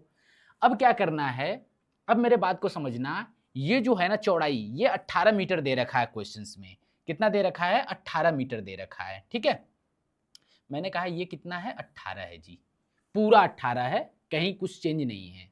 ठीक, अब मैंने कहा कि बीच वाले का परिमाप दे रखा है, ट्रैक का आंतरिक परिमाप 504 दे रखा है, बाहर वाले का हमसे पूछ रहा है, परिमाप पूछ रहा है, ये एक रास्ता बन गया पूरा का पूरा, है ना। अब मैं कहूंगा इसमें एक कॉन्सेप्ट है बेटे जो समझ में आनी चाहिए आपको, है ना, एक कॉन्सेप्ट है क्वेश्चन में जो समझ में आनी चाहिए, उसको मैं पहले समझाता हूं क्या है। अब जरा देखना, एक ब्लैंक शीट लेते हैं, ये कॉन्सेप्ट जरा देखना, है ना, बहुत इत्मीनान से समझो बच्चे, कुछ भी मिस नहीं करना है आपको। ये क्वेश्चंस लेने का मतलब था आपको ना एक बहुत जबरदस्त कॉन्सेप्ट सिखाना, इस पे दोबारा भी क्वेश्चंस आ सकता है ना। मैंने कहा एक ये है ना, उसी क्वेश्चंस को बना रहे हैं, एक ये है, एक अर्धचाप ये है, एक अर्धचाप ये है ना। ठीक है जी, ठीक है। मैंने कहा ये मान लेते हैं, कुछ टाइम के लिए मान लेते हैं ये x था, है ना, ये वाली दूरी x थी। अगर ये दूरी x थी तो नीचे ये भी दूरी कितनी होगी, x होगी, है ना, x होगी। उसके बाद एक बात देखना, मैंने कहा ठीक है जी, ये x थी, ये x थी, है ना। मैंने कहा जो वृत्त का रेडियस था वो r था, हमने कहा अगर ये उसका सेंटर है तो ये इसकी रेडियस होगा, ये r होगा, इसमें कोई दिक्कत नहीं है, ये भी वृत्त का रेडियस है, r होगा, है ना। अब मैंने कहा इसके ऊपर से एक और बना दिया, है ना, ये बना दिया,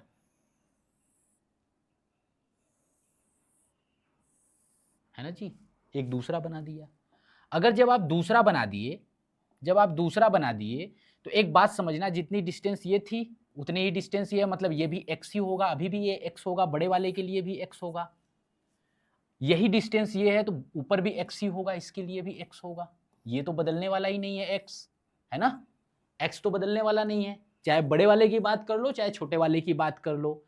लेकिन ये बीच का पार्ट ये 18 दे रखा था, है ना, ये क्वेश्चंस में 18 दे रखा, लेकिन मैं 18 इसको एज्यूम नहीं करता, मैं इसको एज्यूम करता हूं कि मेरे भाई ये जो थी ये L थी, मैंने इसको एज्यूम किया कि ये L थी मोटाई, है ना, पट्टी की मोटाई L थी, मैंने एज्यूम कर ली। मैंने कहा अब परिमाप निकालते हैं, पहले अंदर वाले का। मैंने कहा जब छोटे वाले का परिमाप निकालोगे तो x है, r है ना, ये कितनी आर्क है ना, ये वाली दूरी कितनी आएगी, अगर रेडियस r है तो वृत्त की परिमाप कितनी होती है, हमने पढ़ा रखा है, वृत्त की परिमाप 2 पाई r होती है, अगर रेडियस r है तो। हमने कहा इसका आधा होगा, है ना, ये आधा वृत्त है, ये आधा वृत्त है, तो या तो इसको बटे 2 करके 2 बार ऐड करूं, या तो आधा और आधा एक पूरा हो गया, तो मैंने पूरा ही रख लिया 2 पाई आर, है ना, पूरा रख लिया 2 पाई आर। अब समझना बच्चे, ये 2 पाई आर पूरा ये हो गया, और x 2x ये हो गया, है ना। ये किसकी हो गई? छोटे वाले की हो गई, है ना, अंदर वाले छोटे वाले की हो गया परिमाप, है ना, छोटे वाले का परिमाप हो गया।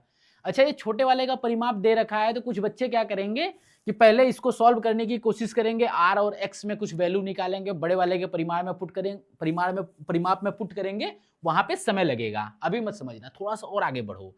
मैंने कहा बड़े वाले का परिमाप निकाल के बताओ। आपने कहा जी बड़े वाले के लिए भी x ही है, ये भी x ही है, लेकिन जो रेडियस है ना x प्लस l, बड़े वाले की रेडियस बेटे ये पूरी होगी, अब ये होगी रेडियस। हमने कहा यहां से यहां तक r है ना, यहां से यहां तक r है, और ये l है, तो r प्लस l होगा बड़े वाले की रेडियस, है ना। तो बड़े वाले का परिमाप क्या हो जाएगा? तो आप कहोगे जी 2 पाई, अब r के जगह क्या हो जाएगा? r प्लस l हो गया, और उसके बाद क्या है? 2x, x और x 2x, बड़े वाले का हो गया। इधर छोटे वाले का है, इधर बड़े वाले का है। जरा एक बात और देखो, क्या दोनों में कोई रिलेशन भी बन रहा है क्या? है ना, बन तो रहा है। 2x यहां पे भी है, 2 पाई आर है। हाँ जी, इसको ब्रेक करके जब तोड़ेंगे ना, तो 2 पाई आर इधर निकलेगा और l इधर लग जाएगा, तो हमने कहा तोड़ लो। हमने कहा 2 पाई आर प्लस 2x एक साथ रख देते हैं, है ना, और उसके बाद प्लस 2 पाई l एक साथ रखते हैं, 2 पाई l एक साथ रखते हैं। जरा ये बताना बच्चे, ये क्या है? छोटे वाले का है, यही तो छोटे वाले का परिमाप है। तो हमने कहा जी ये तो छोटे वाले का परिमाप है, छोटे वाले का परिमाप है। इसमें अगर हम बस केवल 2 पाई l जोड़ देंगे, तो हमें बड़े वाले का परिमाप पता चल जाएगा। क्या जबरदस्त क्वेश्चन है बच्चे, ग्रुप डी में पूछा हुआ है ना, क्या जबरदस्त कॉन्सेप्ट पे क्वेश्चन है। मैंने कहा छोटे वाले का परिमाप प्लस 2 पाई l जोड़ दो, तो बड़े वाले का परिमाप पता चल जाएगा।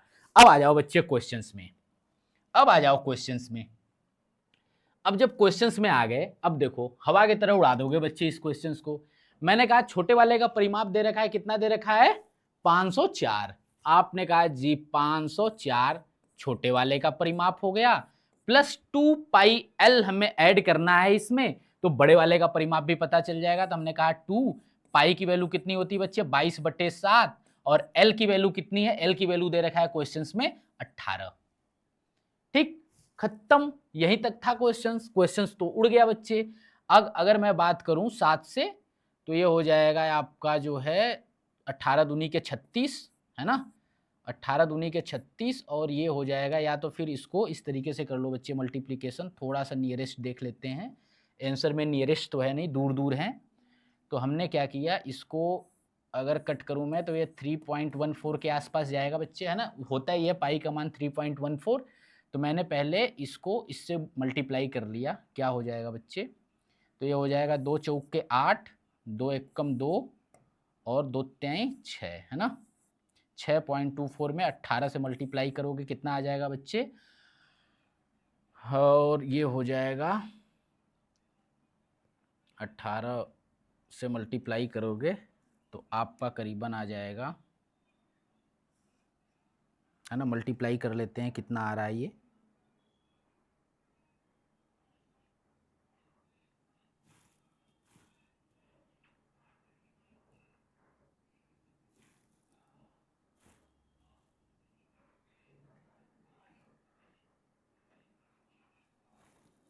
है ना, तो बच्चे अगर मैं 18 से मल्टीप्लाई करूंगा, तो 18 वाट है 144, 14 बचा हमारे पास, 18 दूनी के 36, 36 4 40, 10 50 के 5 हाथ में आया 0, 18 छः 108, 108 और 5, 108 5 13, 113, है ना। 2 पॉइंट पे लगा है तो 2 पॉइंट पे लगा देते हैं, करीबन 113.04 के आसपास आएगा। अगर बच्चे मैं 504 में 113.04 ऐड कर दूं यहाँ पे, तो ऐड करने के बाद कितना आ जाएगा बच्चे? 04, तो 04 यहाँ पे रहने दो, ये 4 3 7 हो जाएगा, ये 1 हो जाएगा, और ये 5 1 6, 617 के आसपास आंसर आएगा, है ना बच्चे। 617 के आसपास आंसर आएगा, तो एक ही ऑप्शन हमारा दिख रहा है 617 ये।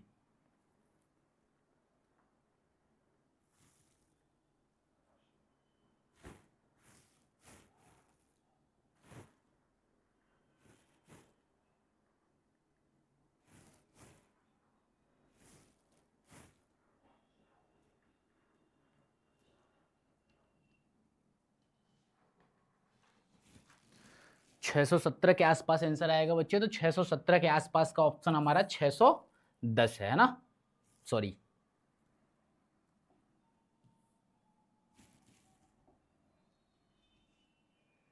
617 समथिंग आ रहा है, 618 के आसपास। तो ये तो ऑप्शन 600 तो हो नहीं सकता, 600 से 617 से बड़ी है, 590 हो नहीं सकता, 610 हो नहीं सकता।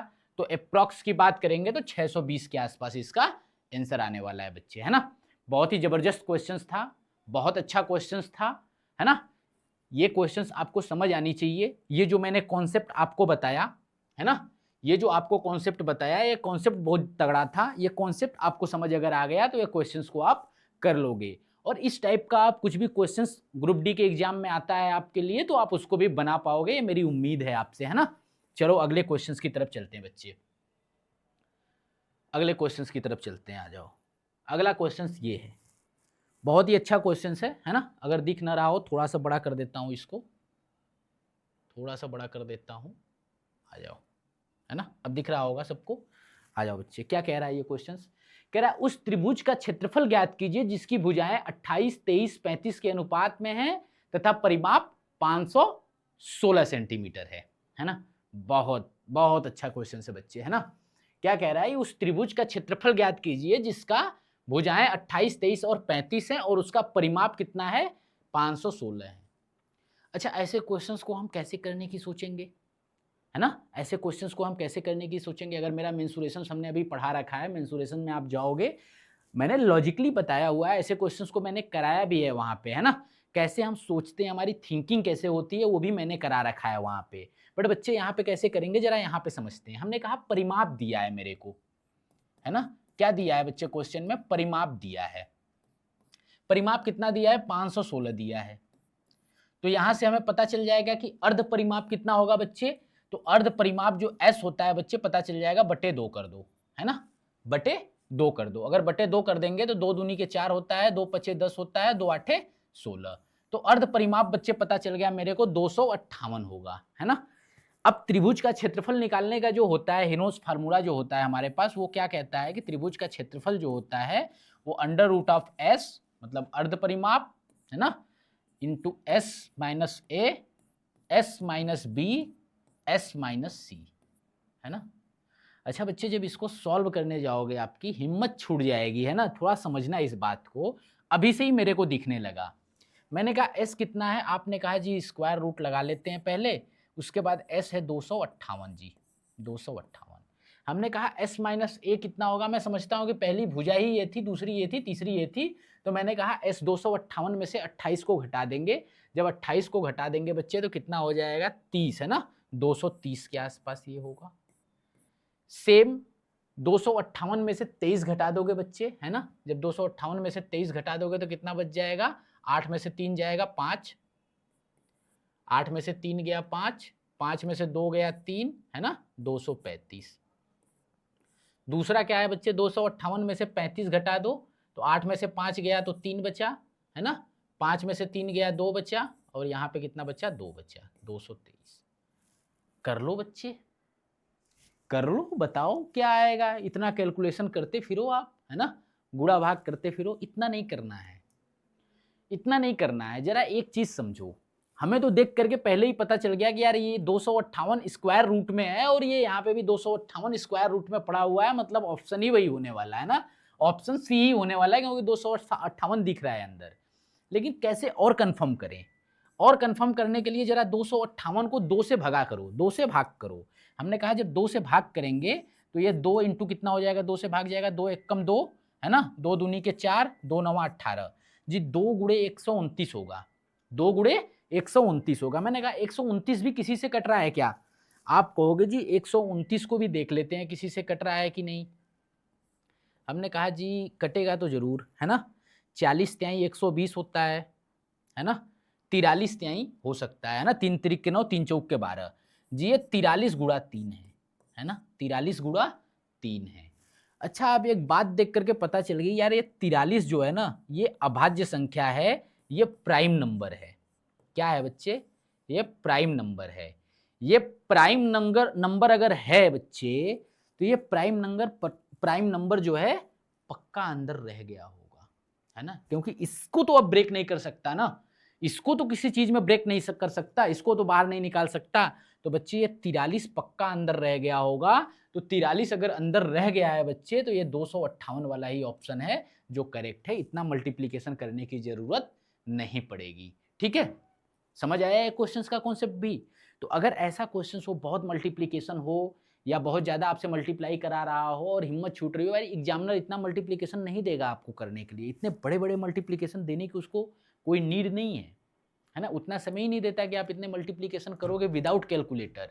तो जरूर कुछ ना कुछ उसमें ट्रिक है, वो ट्रिक अप्लाई होगा, है ना, वो ट्रिक अप्लाई होगा। हालांकि हमने अर्ध परिमाप जब 258 निकाला था तभी मुझे पता चल गया यार 258 जो है, इसको अगर हम देखें तो 43 इसके अंदर जो है एक प्राइम पड़ा हुआ है नंबर। तो ये पक्का का पक्का या तो अंदर वाले में होगा या बाहर वाले में होगा, या तो बाहर को ये पूर्णतः डिवाइड कर रहा होगा, है ना, या तो अंदर वाले को कर रहा होगा। तो ये वही आंसर होने वाला है। ठीक है, तो जब भी ऐसा क्वेश्चन आए, बहुत ज्यादा मल्टीप्लीकेशन उसमें आ रहा हो, तो जरा सा आप रुको, जरा सा आप नंबर्स के साथ खेलो, है ना, जरा देखो क्या क्या चीजें हैं, क्या डिविजिबिलिटी का कुछ बन सकता है, क्या कॉन्सेप्ट, वहां पे आप खेलो और जरूर पक्का ना पक्का कुछ ना कुछ बनेगा जरूर। ठीक है, तो ये क्वेश्चंस भी बच्चे हो गया आपका। आगे बढ़ते हैं अगला क्वेश्चंस की तरफ। आ जाओ बच्चे, ये भी मस्त क्वेश्चंस है ना, अच्छा क्वेश्चंस है। कह रहा है एक समलंब चतुर्भुज के आकार के मैदान की समानांतर भुजाएं 60 और 77 है, असमानांतर भुजाएं जो है 25 और 26 है, मैदान का क्षेत्रफल कितना होगा। अच्छा क्वेश्चन है ना, अच्छा क्वेश्चन है बच्चे। एक समलंब चतुर्भुज के आकार के मैदान की समानांतर भुजाएं 60 और ये, चला फिगर बनाते हैं, है ना, दो समानांतर भुजाएं हैं और दो असमानांतर भुजाएं हैं, जरा फिगर बनाओ। मैंने कहा एक ये ले लेता हूं, एक ये ले लेता हूं, थोड़ी बड़ी है ना 77, हाँ जी। मैंने कहा जी ये 60 है ना, ये 60 मीटर में दे रखा है जी, ये 60 मीटर है, ठीक है, और नीचे वाला कितना दे रखा है भाई, 77 मीटर दे रखा है ना जी, 77 मीटर दे रखा है। मैंने कहा अब दो तिरछी रेखाएं बना लेता हूं, इनको आपस में मिलवा देता हूं इससे, है ना। अब एक इनमें से क्या दे रखा है जी, ये लेंथ हमें पता चल गई है 77 है ना। दूसरा दे रखा है, एक दे रखा है 25 दे रखा है दोस्त, एक 25 दे रखा है, और दूसरा क्या दे रखा है 26 दे रखा है ना, दूसरा क्या दे रखा है 26 दे रखा है। अब कह रहा है कि इसका क्षेत्रफल बताओ, इसका क्षेत्रफल बताओ। अगर बच्चे मुझे हाइट पता चल जाए, दो समानांतर भुजाओं के बीच की दूरी मुझे अगर पता चल जाए, तो क्षेत्रफल आराम से बताया जा सकता है कि नहीं, है कि नहीं, कैसे बताया जा सकता है क्षेत्रफल, होता क्या है। मैंने कहा जी क्षेत्रफल 1/2 समानांतर भुजाओं का योग, क्या होता है जी, समानांतर भुजाओं का योग, समानांतर भुजा का योग, है ना, भुजा का योग, ठीक, मल्टीप्लाई आप लंबवत डिस्टेंस, लंबवत डिस्टेंस, है ना, डिस्टेंस, ठीक है, ये होता है ना। अब मुझे, अब यहां से भी देखना, मैं एक और क्लू दूंगा इस क्वेश्चंस को करने का, लेकिन अभी थोड़ा सा बेसिक की तरफ बढ़ते हैं। क्या हो रहा है, क्या कुछ क्लू है, कहीं कुछ है। मैंने कहा जी एक क्लू तो मुझे सामने सामने ही दिख रहा है। मैंने कहा जी ये 60 है, ये 77 है, दोनों को जोड़ दो। मैंने कहा 60 और 77 कितना होगा जी, 137 होगा। हमने कहा 1/2 जी 137 होगा, है ना, गुणे डिस्टेंस, दोनों के बीच की हाइट, है ना जी, लंबवत हाइट। मैंने कहा 137 कैसा नंबर है, 137 कैसा नंबर है, एक प्राइम नंबर है 137। अभी इससे पहले वाले क्वेश्चंस में ही आपको मैं करा के आया हूं कि प्राइम नंबर कुछ तो सोचो यूनिक और दिया होगा, है ना, कुछ तो दिया होगा। मैंने कहा ये प्राइम नंबर है ना, ये प्राइम नंबर है, तो ये पक्का इनमें से किसी एक को डिविजिबल कर ही रहा होगा, क्योंकि है ना, क्योंकि मल्टीप्लाई हुआ है ना, हाइट कुछ भी रही हो, हाइट कुछ भी रह करके कटी हो, लेकिन ये मल्टीप्लाई, है ना, डिविजिबल तो किया ही होगा। मैंने कहा किसको डिविजिबल कर रहा है जरा चेक करो आप, है ना, किसको डिविजिबल कर रहा है, 137 से कौन ऑप्शन है जो पूर्णतः कट रहा है, जरा देखो। मैंने कहा 137 को 10 से गुणा करूंगा 1370 होगा, है ना, 10 से गुणा करूंगा 1370 होगा, ऑप्शन अभी भी बड़े की तरफ है। मैंने कहा इसको 12 से गुणा करता हूँ, 12 सत्ते 84, मैंने कहा 12 से गुणा करके इसको देख लेता हूँ। मैंने कहा 12 से अगर 137 को गुणा करूंगा 12 से, तो 12 सत्ते 84 होगा, है ना, 12 सत्ते 84 4, 12 त्याई 36, 36 और 8 44, 4 और हाथ में आया 4, अब 12 एकम 12 4 16, है ना, 1644 के आसपास आया जी। अगर मैं 12 से मल्टीप्लाई किया तो 1644 हुआ, तो ये तो ऑप्शन है ना, 1644 ही ऑप्शन है। अच्छा बेटे दूसरी चीज, दूसरा कौन सा दिया है, 1514। मैंने कहा 11 बार 11 सत्ते 77, है ना, 4 है, नहीं हो सकता। 1720, है ना, 12 में 1644 आया, तो 1644 में 137 और ऐड कर दो, तो करीबन 1780 के आसपास चला जाएगा, है ना, बढ़ा ही जाएगा। तो 1720 भी ऑप्शन नहीं होगा, है ना, दोनों कट गए। क्या 1812 होगा क्या? हमने कहा जी 13 से तो नहीं होगा, और 14 से करेंगे तो 1900 2000 के आसपास पहुंच जाएगा जी, तो ये भी नहीं होगा। एक ही ऑप्शन था 1644 जो 137 से कट रहा था। मुझे हाइट नहीं निकालनी पड़ी बच्चे, मुझे हाइट ही नहीं निकालनी पड़ी, मैंने बस इतना ही किया। मैंने कहा दोनों का योग गुणे हाइट, बीच की लंबवत दूरी निकालनी होती है। अब लंबवत दूरी में निकाल नहीं पाया, दोनों का योग मुझे पता है 137, और ये एक प्राइम नंबर है बच्चे, प्राइम नंबर है, तो 100% डिवाइड कर रहा होगा किसी न किसी ऑप्शन को, धुआं की तरह उड़ा देंगे इस क्वेश्चन को। जरा सोचने की क्षमता यहां तक रखनी पड़ेगी आपको। ग्रुप डी का एग्जाम देने जा रहे हो, सोचने की क्षमता आपको ऐसी रखनी पड़ेगी बच्चे, कुछ भी नहीं है, कुछ भी नहीं है, सोचने की क्षमता ही है और कुछ नहीं है। कैसे करना है देख लो, मुझे दिख रहा है ना। अगर बच्चे आपको नहीं दिख रहा है, ये बेसिक अप्रोच चाहिए ही चाहिए, है ना, तो बेसिक अप्रोच क्या लगा सकते हैं हम, जरा देखो, मुझे थोड़ा सा समझ आ रहा है। मुझे समझ क्या आ रहा है, मैंने कहा ट्रिपलेट की तरफ चलते हैं, जरा इसको ना आगे बढ़ाओ मेरे दोस्त, मेरे भाई, जरा इसको आगे बढ़ाओ। मैंने कहा जी ले आओ। हमने कहा ये 60 है, तो ये बीच की दूरी ये भी 60 होगी, है ना जी। इसके साथ तो हमें कुछ खेलना ही नहीं है, इसके साथ तो हमें कोई खिलवाड़ ही नहीं करनी। मैंने कहा अब बचा 17। हमने कहा अब 17 को कुछ ऐसे डिवाइड कर दो, क्या देखो कुछ बन भी रहा है क्या, हमें 25 और 26 दिख रहा है, तो मुझे ट्रिपलेट की बड़ा अच्छी सी महक आ रही है ना, ट्रिपलेट की महक थोड़ी थोड़ी आना शुरू हो गया है, क्योंकि ये 25 दिया हुआ है ना।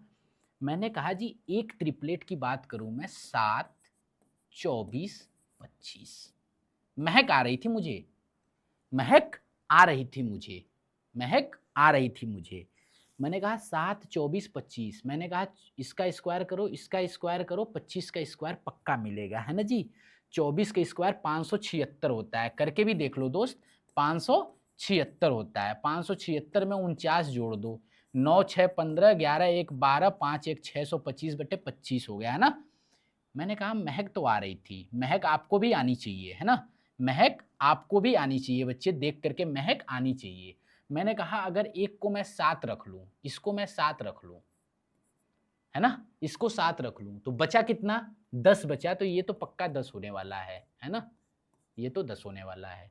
और 7 रखने पे ये 25 है, तो ये 24 ट्रिपलेट है, हमें पता चल गई, ये 24 होगी डिस्टेंस, है ना, ये 24 होगी। अगर ये 24 है तो ये भी 24 होगी, है ना, क्योंकि समानांतर भुजाएं हैं। अब हमें ये भी पता चल गया कि यार 10 24 26 भी एक ट्रिपलेट होगा, 10 24, क्योंकि इसको भी तो हमें वो करना पड़ेगा ना कि ये भी बन रहे हैं कि नहीं, नहीं तो मेरा लॉजिक गड़बड़ हो जाएगा। मैंने कहा 10 24 26 भी ट्रिपलेट होगा। मैंने कहा 2 2 से काट दो, 2 से काटे 5 हो गया, ये 12 हो गया, ये 13 हो गया, और मुझे पता है कि ये दोनों ट्रिपलेट थे, है ना। तो मुझे 2 डिवाइड हो गए फिगर, है ना, फिगर डिवाइड हो गए, तो बीच की दूरी कितनी हुई, 24। तो अगर मुझे 137 नहीं देख पाया, कोई बच्चा को नहीं समझ आया, तो यहाँ पे h की जब 24 रख देगा और दोनों को काट करके मल्टीप्लाई करेगा, 137 क्या हो जाएगा, अब h की वैल्यू क्या हो जाएगी, अब जरा समझ लो। तो मैंने कहा 1/2 137 भाई ये रहेगी ही, और यहाँ पे 24 20 की दूरी आई है, तो 2 से 2 काट दोगे, 12 बार जाएगा, 12 से मल्टीप्लाई कर दो तो 12 सत्ते 84, है ना, 12 त्याई 36, 36 12 सत्ते 84, 4 होगा ना मेरे दोस्त, 4 होगा। तो 12 यहाँ ना, 12 सत्ते 84 तो 4 होगा, और 12 त्याई 36, 36 8 44, 4 होगा, है ना। अब 12 एकम 12 4 16, है ना, 1644, है ना जी। आ गया। जिसको 137 प्राइम नंबर नहीं दिखा था, जिसको डिविजिबिलिटी का रूल नहीं पता था, कैसे डिविजिबिलिटी चेक करते हैं, बेसिक अप्रोच के साथ जाना चाहता था, मैंने कहा भाई बेसिक अप्रोच ऐसे बनती है। अच्छा, यहाँ पे ट्रिपलेट का यूज कैसे आया ये भी आपको समझ आया।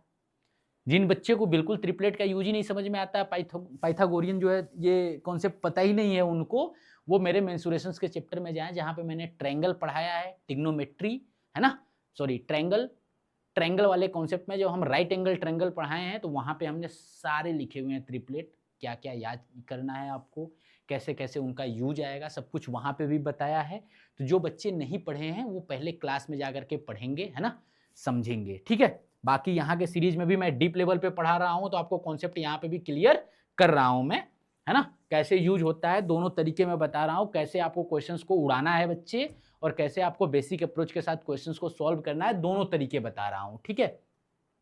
चलो इस क्वेश्चंस को मैं थोड़ा सा बाद में लूंगा, है ना, इसके फार्मूला बाद में बताऊंगा, और इसको बाद में थोड़ा लेते हैं, अगले क्वेश्चंस की तरफ बढ़ते हैं। अब ये क्वेश्चंस क्या कह रहा है, जरा समझो इस क्वेश्चंस को, कि एक आयताकार पार्क 34 मीटर लंबा है, 24 मीटर चौड़ा है ना जी, 34 मीटर लंबा है, 24 मीटर चौड़ा है, इसके अंदर एक समान चौड़ाई का रास्ता, घास का मैदान चारों ओर बना है, तो रास्ते का क्षेत्रफल 216 है, तो घास के मैदान का परिमाप बता देना है कितनी, मतलब अंदर वाले का परिमाप बता देना। जरा फिगर देखो कैसे बनेगा। मैंने कहा जी एक ये है रेक्टेंगल, है ना जी, एक रेक्टेंगल है, इसके अंदर एक रास्ता बना हुआ है चारों तरफ से, है ना जी, चारों तरफ से एक रास्ता बना हुआ है। इसने कहा इस रास्ते का क्षेत्रफल ना, ये जो रास्ता है इसका क्षेत्रफल जी हम दे दिए हैं आपको, है ना, इस रास्ते का क्षेत्रफल हमने आपको दे दिए हैं, ठीक। तो ये बीच वाले का परिमाप बताओ। मैंने कहा बड़े वाले का ये कितना है 34, है ना जी, ये 34 दे रखा है, और ये 24 दे रखा है ना जी, ये 24 दे रखा है। मैंने कहा अगर मानो रास्ते की मोटाई अगर x रही होगी, तो x बेटे इधर से भी जाएगा, x इधर से भी जाएगा, जरा बेसिक अप्रोच की तरफ चलते हैं, x इधर से भी जाएगा और x इधर से भी जाएगा, है ना, तो x बेटा इधर से गया, x इधर से गया, तो 2x गया, तो 2x इसकी लंबाई में भी जाएगा, 2x इसकी चौड़ाई में भी जाएगा, है ना, चला जाएगा। हमने कहा कि जो क्षेत्रफल दिया है, अगर एक मैं बात करूं, मैंने बात कहा रास्ते का क्षेत्रफल एक्चुअली में क्या है, मैंने कहा जी सॉल्व करने का बात बता रहा हूं मैं आपको, मैंने कहा रास्ते का जो क्षेत्रफल है, रास्ते का क्षेत्रफल है वो बराबर होगा, अगर मैं पूरे की बात करूं, पूरे के क्षेत्रफल से, पूरे का क्षेत्रफल माइनस अंदर वाले का क्षेत्रफल, है ना, अंदर वाले का क्षेत्रफल, अंदर वाले का क्षेत्रफल। क्या किसी बच्चे को यहाँ पे दिक्कत है, समझ गया वो कुछ चीजें जो मैं बताना चाह रहा हूं। मैंने कहा रास्ते का क्षेत्रफल क्या है, रास्ते का क्षेत्रफल क्या है, पूरे के क्षेत्रफल में से ये बीच वाला क्षेत्रफल घटा दोगे तो रास्ते का क्षेत्रफल मिल जाएगा आपको। आपने कहा जी पूरे का क्षेत्रफल मेरे को पता है 34 गुणा 24, है ना, 24 चौक 88, 4 चौक के 16, है ना, 816। आपने कहा जी पूरे का क्षेत्रफल 816 होगा, दोनों को मल्टीप्लाई कर दिया। अंदर वाले का क्षेत्रफल अभी मैंने बताया आपको, अंदर वाले का क्षेत्रफल क्या हो जाएगा जी, 34 लंबाई, उसमें से x और x दोनों लंगे से कट गया, तो आपने कहा जी 2x माइनस हो जाएगा। सेम उसकी चौड़ाई में आपने कहा जी 24 उसकी चौड़ाई थी, तो उसमें से 2x माइनस हो गया, है ना। क्या ये बात सबको पता है, ये पता है ना, समझ गए। और दे रखा है अंदर रास्ते की जो है क्षेत्रफल दे रखा है 216। क्या किसी बच्चे को यहाँ पे कोई दिक्कत है, नहीं है।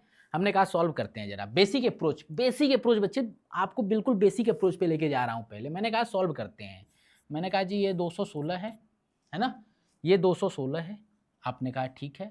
हमने कहा जी ये 816 है, ऐसे ही रहने देते हैं। मैंने कहा अब अंदर वाले को सॉल्व कर लेते हैं जरा क्या है। हमने कहा 34 गुणा 24 करेंगे तो 816 आ जाएगा अंदर, ये भी हमने कहा ठीक है। अब हमने कहा 34 का इससे करेंगे तो ये हो जाएगा 68x, है ना जी, 34 दूना 68। उसके बाद हमने कहा 2 का इससे करेंगे तो कितना आ जाएगा 48x, है ना। उसके बाद 2 का जब इससे करेंगे तो -4x स्क्वायर, है ना जी, ये अंदर वाले का पार्ट है। हमने कहा इससे ये तो कट गया, है ना जी, ये तो इससे कट गया ओपन होते ही। हमने कहा अब क्या बचा, माइनस और माइनस प्लस, हमने कहा कि 68x, है ना, ये कितना हो जाएगा, अगर आप ऐड करोगे प्लस करोगे तो 68 और 48 कितना हो जाएगा, है ना जी, माइनस का नहीं प्लस का 48 है ना, 34 है, 34 है, 34 गुणे 24 माइनस का 68 और ये माइनस का 48, है ना, माइनस का 48 है, ठीक है, ये माइनस का 48 है, माइनस का 48 माइनस माइनस प्लस का 4x स्क्वायर। तो हमने कहा दोनों को ऐड कर दो। आपने कहा जी ये तो कितना आ गया, ये तो कट गया। हमने कहा जी 8 8 16 हो गया और 6 4 10 1 11 हो गया, है ना, 6 4 10 1 11 हो गया। तो जी ये माइनस का 116 एक्स हो गया, है ना, और ये प्लस का कितना हो गया जी, ये माइनस है तो माइनस का ये भी होगा, है ना, माइनस का ये भी हो जाएगा। हमने कहा एक्स है, माइनस का कितना हो जाएगा जी 4x स्क्वायर, और ये किसके बराबर है जी 216 के बराबर है ना। पहले तो मैं देख रहा हूँ कि ये 4 से कट रहा है, मैंने कहा 4 से काट लेता हूँ। 4 से जब मैं इसको काटूंगा तो 4 5 20 होगा जी, और 4 दूनी के 4 चौक के 16 होगा। इसको 4 से जब काटूंगा तो 4 दूनी के 8 होगा जी, है ना, 4 9 36 होगा, है ना, माइनस 29x, और इसको जब मैं 4 से काटूंगा तो माइनस एक्स स्क्वायर बचेगा, है ना। तो एक द्विघात समीकरण मेरे को मिल गया। क्या मिल गया, मैंने कहा जी इसको पलट लेते हैं तो एक्स स्क्वायर हो जाएगा, एक्स स्क्वायर प्लस 29x, है ना जी, और प्लस 54 बराबर 0। हमने कहा एक द्विघात समीकरण हो गया, है ना 29x। हमने कहा जी इसको ब्रेक करो, मैंने कहा 27 दूना 54 और 27 दू 29, है ना जी, 27 दो 29। आपने कहा जो x की वैल्यू आएगी, एक तो 27 आएगी और एक 2 आएगी, सॉल्व कर लेना। 27 दुनिया ना 54, 27 और 2 आएगी। हमने कहा x की वैल्यू 27 हो सकती है क्या, हमने कहा अगर x 27 लेंगे और ये भी 27 लेंगे तो 27 और 27 54 हो जाएगा, जबकि इसकी लेंथ ही कितनी दे रखी है 34। मैंने कहा 27 तो पॉसिबल ही नहीं है ना, 27 तो पॉसिबल ही नहीं है। तो x की वैल्यू कितनी आई बेटे, x की वैल्यू 2 आई, x की वैल्यू सही वाली कितनी आई 2 आई, है ना, x की वैल्यू 2 आई। अगर x की वैल्यू 2 आई तो 24 में से 2 और 2 कितना घटाना है बच्चे 4, है ना, 24 में से 2 इधर आया 2 इधर, 24 में से 4 घटाओगे तो कितना बचेगा 20 बचेगा, कितना बचेगा 20 बचेगा। 20 क्या बचेगा बच्चे, ये x और x घटा दिए तो 20 बचेगी इसकी चौड़ाई, और ये कितनी बचेगी 4 घटाओगे तो 30 बचेगी। तो 20 गुणा 30, है ना, 20 गुणा 30 उसका एरिया होगा बीच वाले का, 20 वाले का एरिया कितना हो जाएगा 20 गुणा 30। लेकिन आपसे पूछा क्या है, परिमाप पूछा है, तो मैंने कहा जी अगर ये कितना आया 30 आया है ना, क्योंकि 34 था तो 2 2 दोनों साइड हट गया, और ये कितना आ गया जी 20 आ गया, है ना। तो परिमाप पूछा है तो मैंने कह दिया जी 30 20 50, क्योंकि 2 गुना होता है परिमाप, परिमाप l प्लस बी होता है ना, तो 2 गुणे l प्लस बी, तो l प्लस बी 50, 50 दूनी के 100, ऑप्शन नंबर डी। ये बच्चे बेसिक अप्रोच थी इस क्वेश्चन को सॉल्व करने का, अच्छा क्वेश्चन था, बेसिक अप्रोच थी सॉल्व करने का। तो एक्चुअल में हमने क्या की, हमने रास्ते का क्षेत्रफल दिया था, पूरे में से अंदर वाले का घटा दिया, रास्ते का हमें दिया था, तो यहाँ से एक इक्वेशन बन गई मेरे को। इक्वेशन को मैंने सॉल्व किया तो हमें x की वैल्यू पता चल गई, तो हमें पता चल गया कि रास्ते की मोटाई कितनी है ना। जब रास्ते की मोटाई पता चल गई तो अंदर वाले का पार्ट हमें पता चल गया, तो परिमाप तो हमें वैसे ही पता होता है, तो हमने परिमाप निकाल ली। ठीक है, कोई डाउट बच्चे को, किसी को भी कोई डाउट, कोई डाउट नहीं है। जरा इसको शॉर्ट अप्रोच देखो क्या कुछ है क्या इस क्वेश्चंस में, शॉर्ट अप्रोच में कुछ है क्या इस क्वेश्चंस में।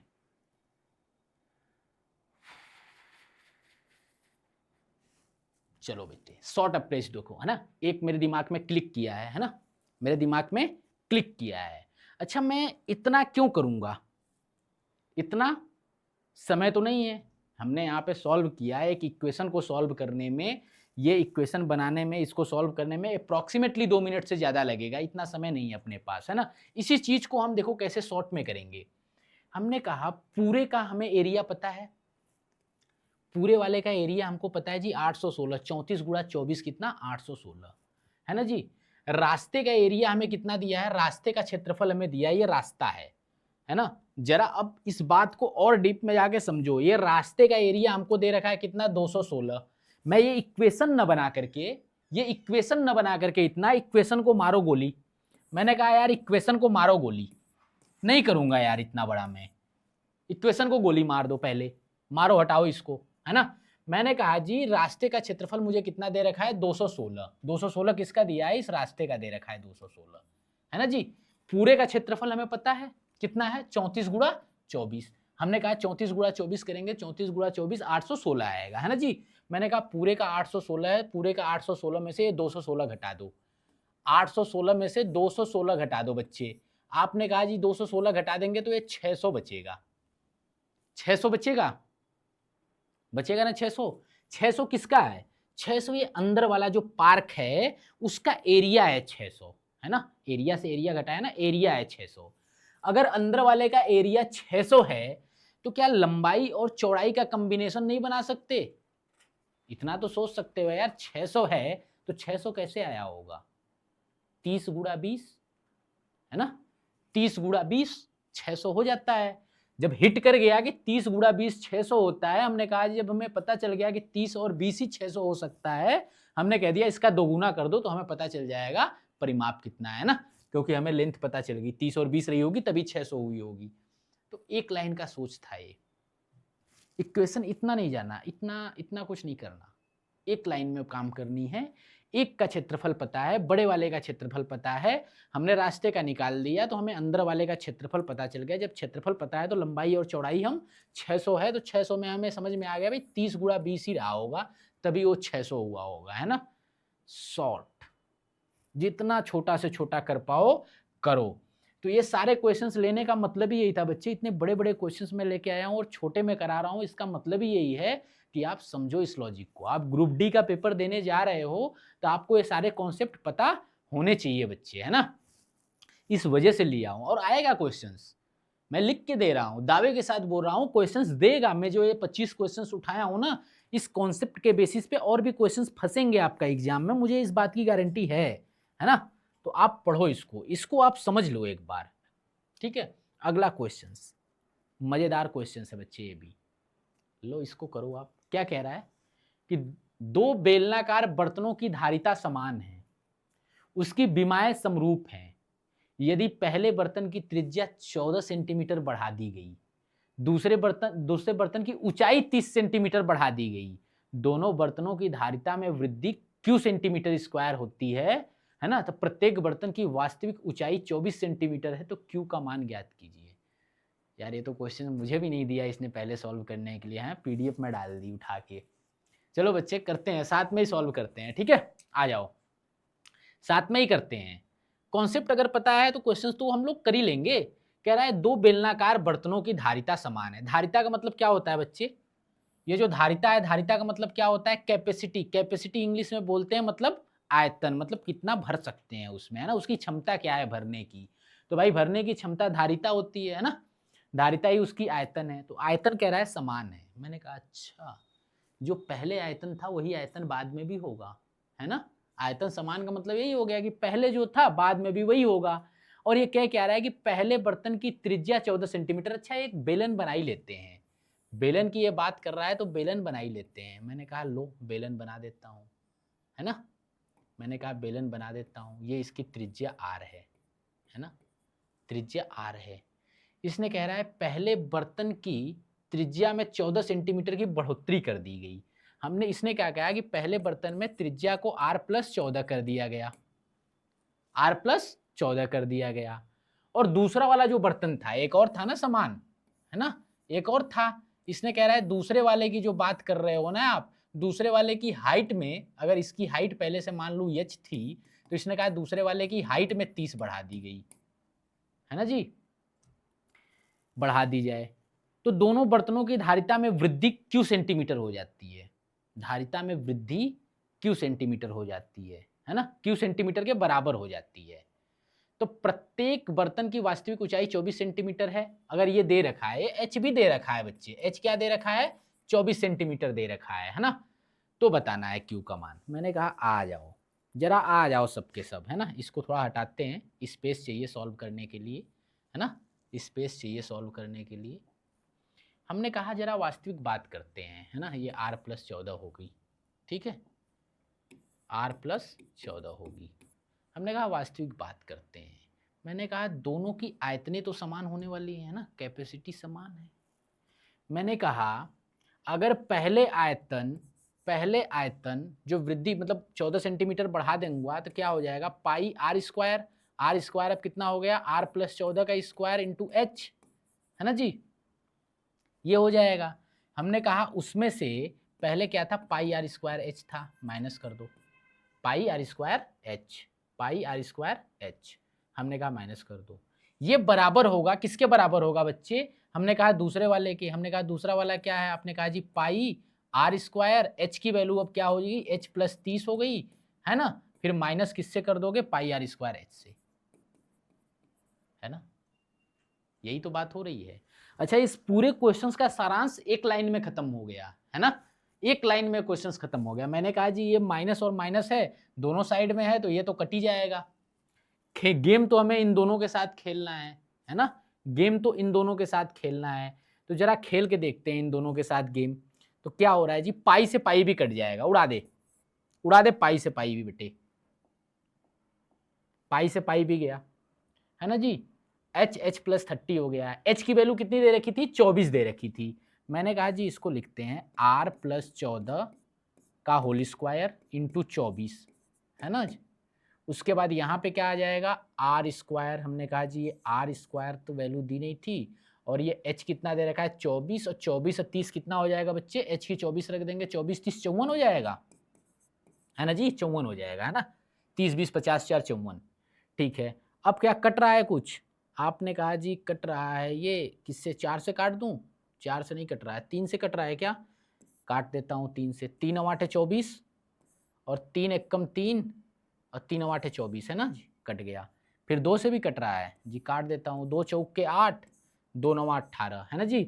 अब ये क्या हो गया, ये हो गया 4 आर प्लस 14 का स्क्वायर इज इक्वल टू, ये कितना हो गया 9 आर स्क्वायर। अच्छा बच्चे यहीं से देख करके क्या आपको एक चीज नहीं समझ आ रही, इधर भी स्क्वायर है इधर भी स्क्वायर है, तो रूट ले लूं, है रूट ले लूं। मैंने कहा जी रूट ले लेता हूं, तो स्क्वायर से स्क्वायर तो गया, और ये 4 है तो 2 हो जाएगा, ये 9 है तो 3 हो जाएगा। हमने कहा जी ये 2 आर प्लस 14 हो जाएगा, और ये कितना हो जाएगा 3 आर हो जाएगा है ना जी। तो ये 2 आर अगर इधर जाएगा तो 1 आर बचेगा, 2 आर 3 आर में से 1 आर घट जाएगा, तो 2 आर 1 आर बचेगा। हमने कहा जी आर की वैल्यू जो हो जाएगी वो 28 हो जाएगी। क्या बच्चे ये पता चला आपको कि त्रिज्या कितनी हो जाएगी जी, त्रिज्या निकल करके आ गई 28। अब ये क्यू की वैल्यू पूछा है, मैंने कहा उठा के रख दो किसी एक में, मैंने कहा किसी एक में उठा करके रख दो, आपने कहा जी इसमें उठा करके रख देता हूं है ना, 28 दे रखी है तो किसी एक में उठा के रख देता हूं, आंसर पता चल जाएगा हमें। मैंने कहा इसी में उठा करके रख दो, मैंने कहा इसी में उठा करके रख दो या इसमें उठा करके रख दो, किसमें बेटर है उसमें रख दो आप, आपने कहा इसी में रख देता हूं।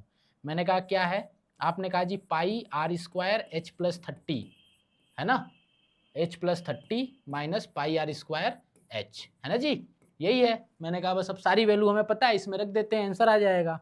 आपने कहा जी पाई को पाई ही रहने देते क्योंकि ऑप्शन में भी पाई ही रहने दिया है।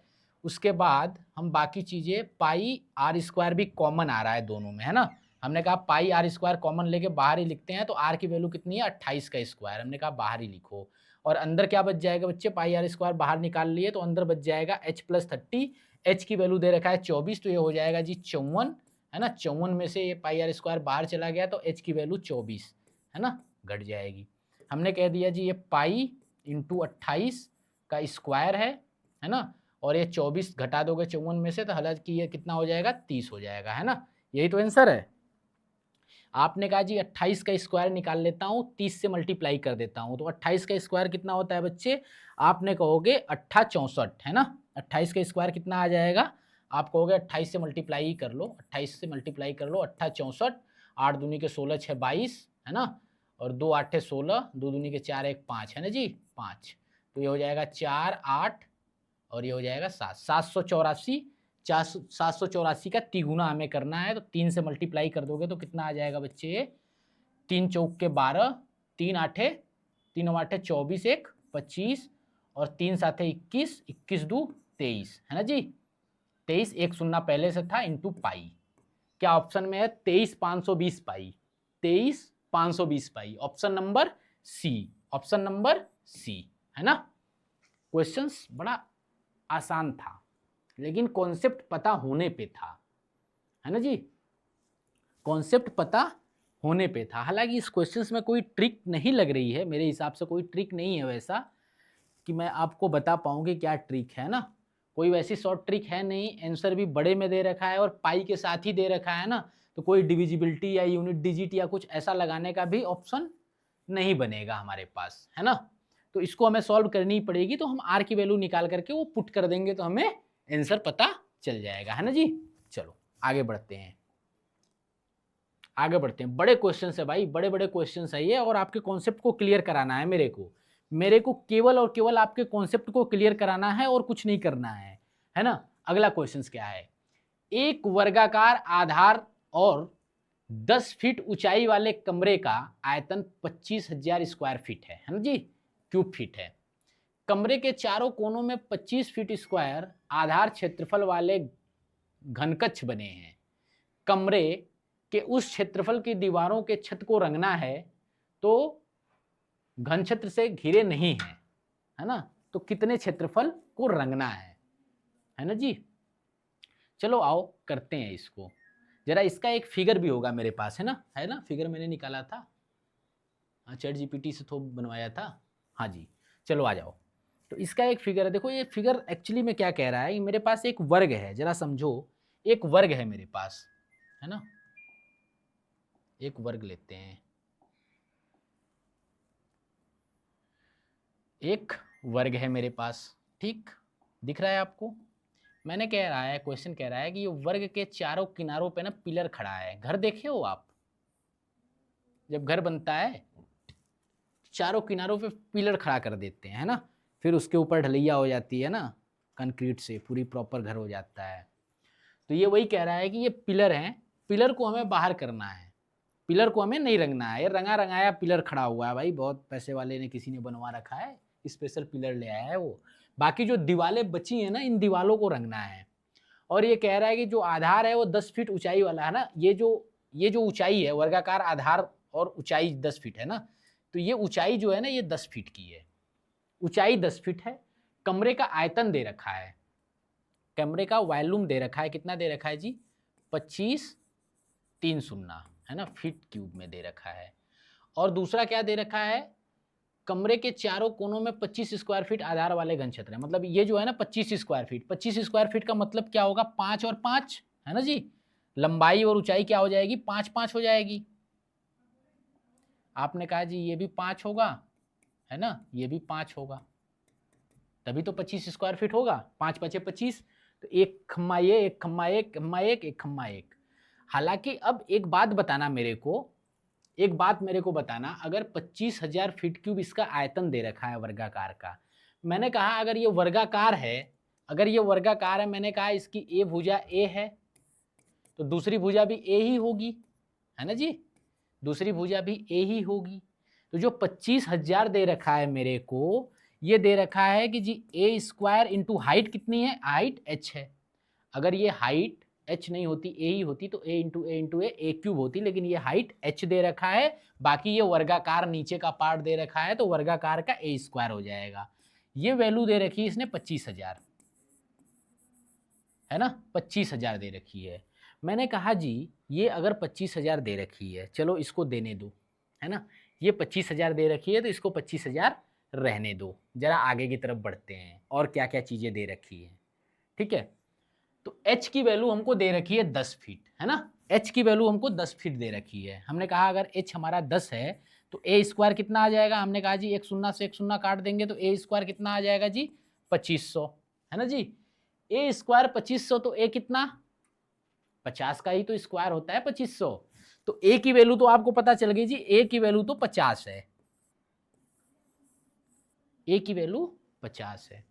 चलो यानी आपको ये भी पता चल गया, ये भी पता चल गया, 50-50। अब मैं कहूँ कि ये 50 था, ये 50 था, तो एरिया कितना होगी टोटल, तो आपने कहा जी जो एरिया निकालेंगे a इंटू ए, तो जो नीचे वाली एरिया होगी वो 50 इंटू 50 कितनी हो जाएगी जी 2500, 50 इंटू 50 कितनी हो जाएगी 2500, है ना, कोई दिक्कत। आपने कहा जी एक फलक ये होगा, एक फलक ये होगा, एक फलक ये होगा, एक फलक ये होगा। आपने कहा जी 4 फलक होंगे, है ना, चारों को रंगना है हमें। तो 4 फलक अगर होंगे तो 4a स्क्वायर करोगे तो कितना आ जाएगा जी, 4 फलक है ना, हाँ 4 हैं, तो 4 को रंगना है। आपने कहा जी ये 4 को रंगना है, तो इसकी ये a है, ऊंचाई कितनी है लेकिन 10 है ना, लंबाई तो a पूरी है लेकिन ऊंचाई कितनी है 10। एक फलक, अच्छा पिक्चर की तरफ आ जाओ, जरा पिक्चर से समझो, शायद आपको कुछ समझ आएगा, है ना, पिक्चर था मेरे पास, ये है, अब समझ आ जाएगी आपको शायद पिक्चर देख करके। अब वो कह रहा है ना, ये 50 निकल करके आ गई, ये 50 निकल करके आ गई, लेकिन ये जो हाइट है ये 10 दे रखी है ना, पिलर की हाइट ये कितनी है 10 दे रखी है, ठीक है। अब ये ना जो पिलर खड़ा है इनको नहीं रंगना है, ये पहले से रेड कलर में रंगे हुए हैं भाई, पहले से ही रेड कलर में एकदम प्रॉपर रंगे हुए हैं। जो ग्रीन कलर वाला है ना, इन्हीं को रंगना है, आपको येलो कलर में रंग दो, उसी की बताना है ना कितना एरिया है। तो आपने कहा जी ये 50 था और ये हाइट 10 है, तो ये टोटल एक फलक की कितनी होती, 50 गुणे 10, एक फ्लैट की कितनी होती है एक फलक की, ये वाली जो फलक है 50 गुणे 10 है ना जी। लेकिन ऐसी ऐसी कितनी है, 1 2 3 4, ऐसी ऐसी 4 हैं। तो आपने कहा जी इसको 4 से मल्टीप्लाई भी कर दो, 4 से मल्टीप्लाई कर दो, तो ये 500, 5 चौके कितना हो गया जी, ये 500 है तो 5 चौके 2000, 2000 एरिया हो गया।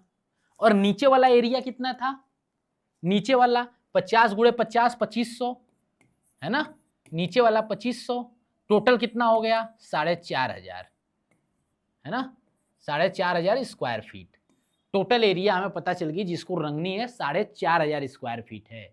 लेकिन इसने बोला पूरे को नहीं रंगनी, रेड वाले को नहीं रंगनी, रेड वाले को हटा दे भाई, रेड वाले को हटा दो। आपने कहा एक पिलर की एरिया बता दो क्या हटाना है, हमने कहा जी एक फलक तो ये हटानी है, जरा कलर बदल दे भाई, हैं कलर बदल लेता हूँ, लो येलो कर देता हूँ इसको।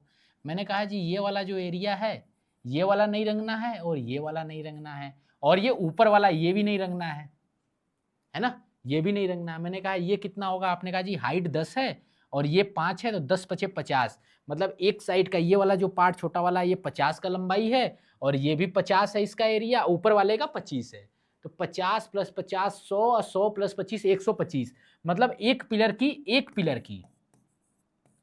पिलर है ना जी, एक पिलर 125 स्क्वायर फीट का एरिया है जिसको नहीं रंगनी है एक पिलर की। तो 4 पिलर की ये एरिया नहीं रंगनी है, तो हमने कहा जी इसको 4 से मल्टीप्लाई कर दो, तो ये करीबन कितना हो जाएगा 400, 25 चौक के 100, 500 स्क्वायर फीट। मैंने कहा जी 500 स्क्वायर फीट एरिया जो है ये पिलर ने ले लिया है ना जी, ये पिलर ने ले लिया, ये रंगा रंगाया है, इसको नहीं रंगनी, तो ये टोटल एरिया में से 500 स्क्वायर फीट का एरिया घटा दो, स्क्वायर फीट का एरिया घटा दो। तो आपने कहा जी जब घटा दोगे तो ये 4000 बचेगा है ना जी, 4000 स्क्वायर फीट है, यही रंगनी है बच्चे है ना, यही वाली एरिया रंगनी है। तो क्वेश्चंस पे आ जाओ है ना, क्वेश्चंस पे आ जाओ। 4000 ऑप्शन नंबर सी बच्चे, ए बच्चे है ना, ऑप्शन नंबर ये। लॉजिक समझ आई, मस्त था, बढ़िया था। क्या आप पहले से कर लिए थे सारे क्वेश्चंस, क्या आपको पहले से ये कॉन्सेप्ट क्लियर था ग्रुप डी में जाने से पहले? अगर नहीं था बच्चे तो शिद्दत के साथ पढ़ो, आगे और भी चीजें आएंगी, और भी शॉर्ट ट्रिक बता रहे हैं, और भी अच्छे अच्छे क्वेश्चंस हैं, क्लास छोड़ के नहीं जाना है। अगर नहीं किए हो तो 3 अगस्त के पेपर में जो भी बैठ रहा है ग्रुप डी के पेपर में, ये सारे 25 क्वेश्चंस उसको आने चाहिए है ना जी, टॉप 25 है, आने चाहिए बच्चे, बिना आए पेपर में नहीं जाना है। जरा ये बताओ, जबरदस्त, एक से बढ़ के एक क्वेश्चंस, हालांकि कितने जबरदस्त क्वेश्चंस पूछ रहा है ग्रुप डी, ये देखो है ना। क्या कह रहा है कि एक शंक्वाकार पात्र जिसकी त्रिज्या 12 सेंटीमीटर है, ऊंचाई 16 सेंटीमीटर है, पानी से पूर्ण रूप से भरा हुआ है ना, उसमें एक गोला डुबोया जाता है, गोले का आकार ऐसा है कि वह शंकु के भुजाओं को छूता है, तो वह उसमें पूर्णतया डूब जाता है। तो छलक कर बाहर निकलने वाले पानी का आयतन और शंकु में बचे हुए पानी के आयतन का अनुपात क्या होगा? है ना, बढ़िया हिला दिया ना आपको। आ जाओ फिर तुम इसको हिला दो। कैसे हिला दो? मैंने कहा एक शंकु बनाते हैं जी, शंकु दे रखा है कि नहीं, नहीं दे रखा, चलो ट्रायंगल से शंकु बनाना देख लेते हैं हम लोग हैं। ये 3D में शायद शंकु होगा तो होगा, है जी, है, क्यों नहीं होगा, सब कुछ है बेटे, सब कुछ है ना। ये लो, जबरदस्त है ना।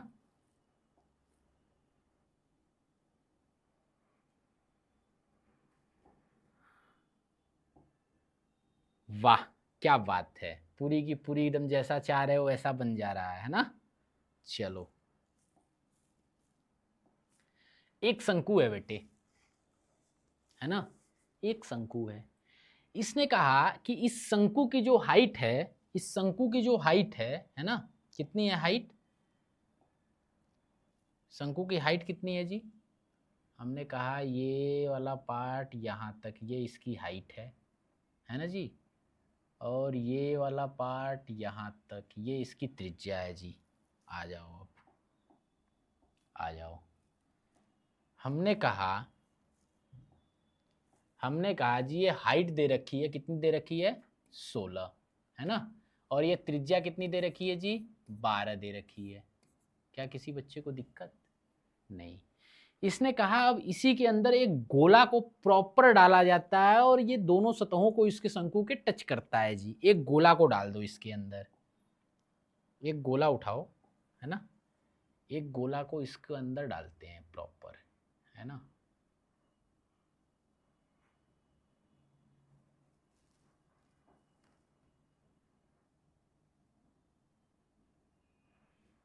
है ना जी, जबरदस्त, वाह, मजा आ गया देख के ही मजा आ गया बच्चे, है ना। क्या जबरदस्त फिगर बन गई, क्यों? आ जाओ, फिर क्वेश्चंस तो बन ही जाएगा। हमने कहा जी ये दोनों सतहों को टच कर रहा है, क्वेश्चंस ने भी बोला है टच किया है। तो मैंने कहा कि जो पानी पहले से शंकु में भरा था, ये गोला डूब गया। जब गोला डूबा उसमें, तो जितने गोले की आयतन थी उतने पानी बाहर फेंक देगा। जितना गोले का आयतन होगा उतना पानी जो है शंकु से बाहर फेंक देगा, है ना, क्योंकि ये गोला पूर्णतः डूब गया है। क्वेश्चंस बोला है प्रॉपर डूब गया है ना जी, तो उतने पानी बाहर। इसने क्या पूछा?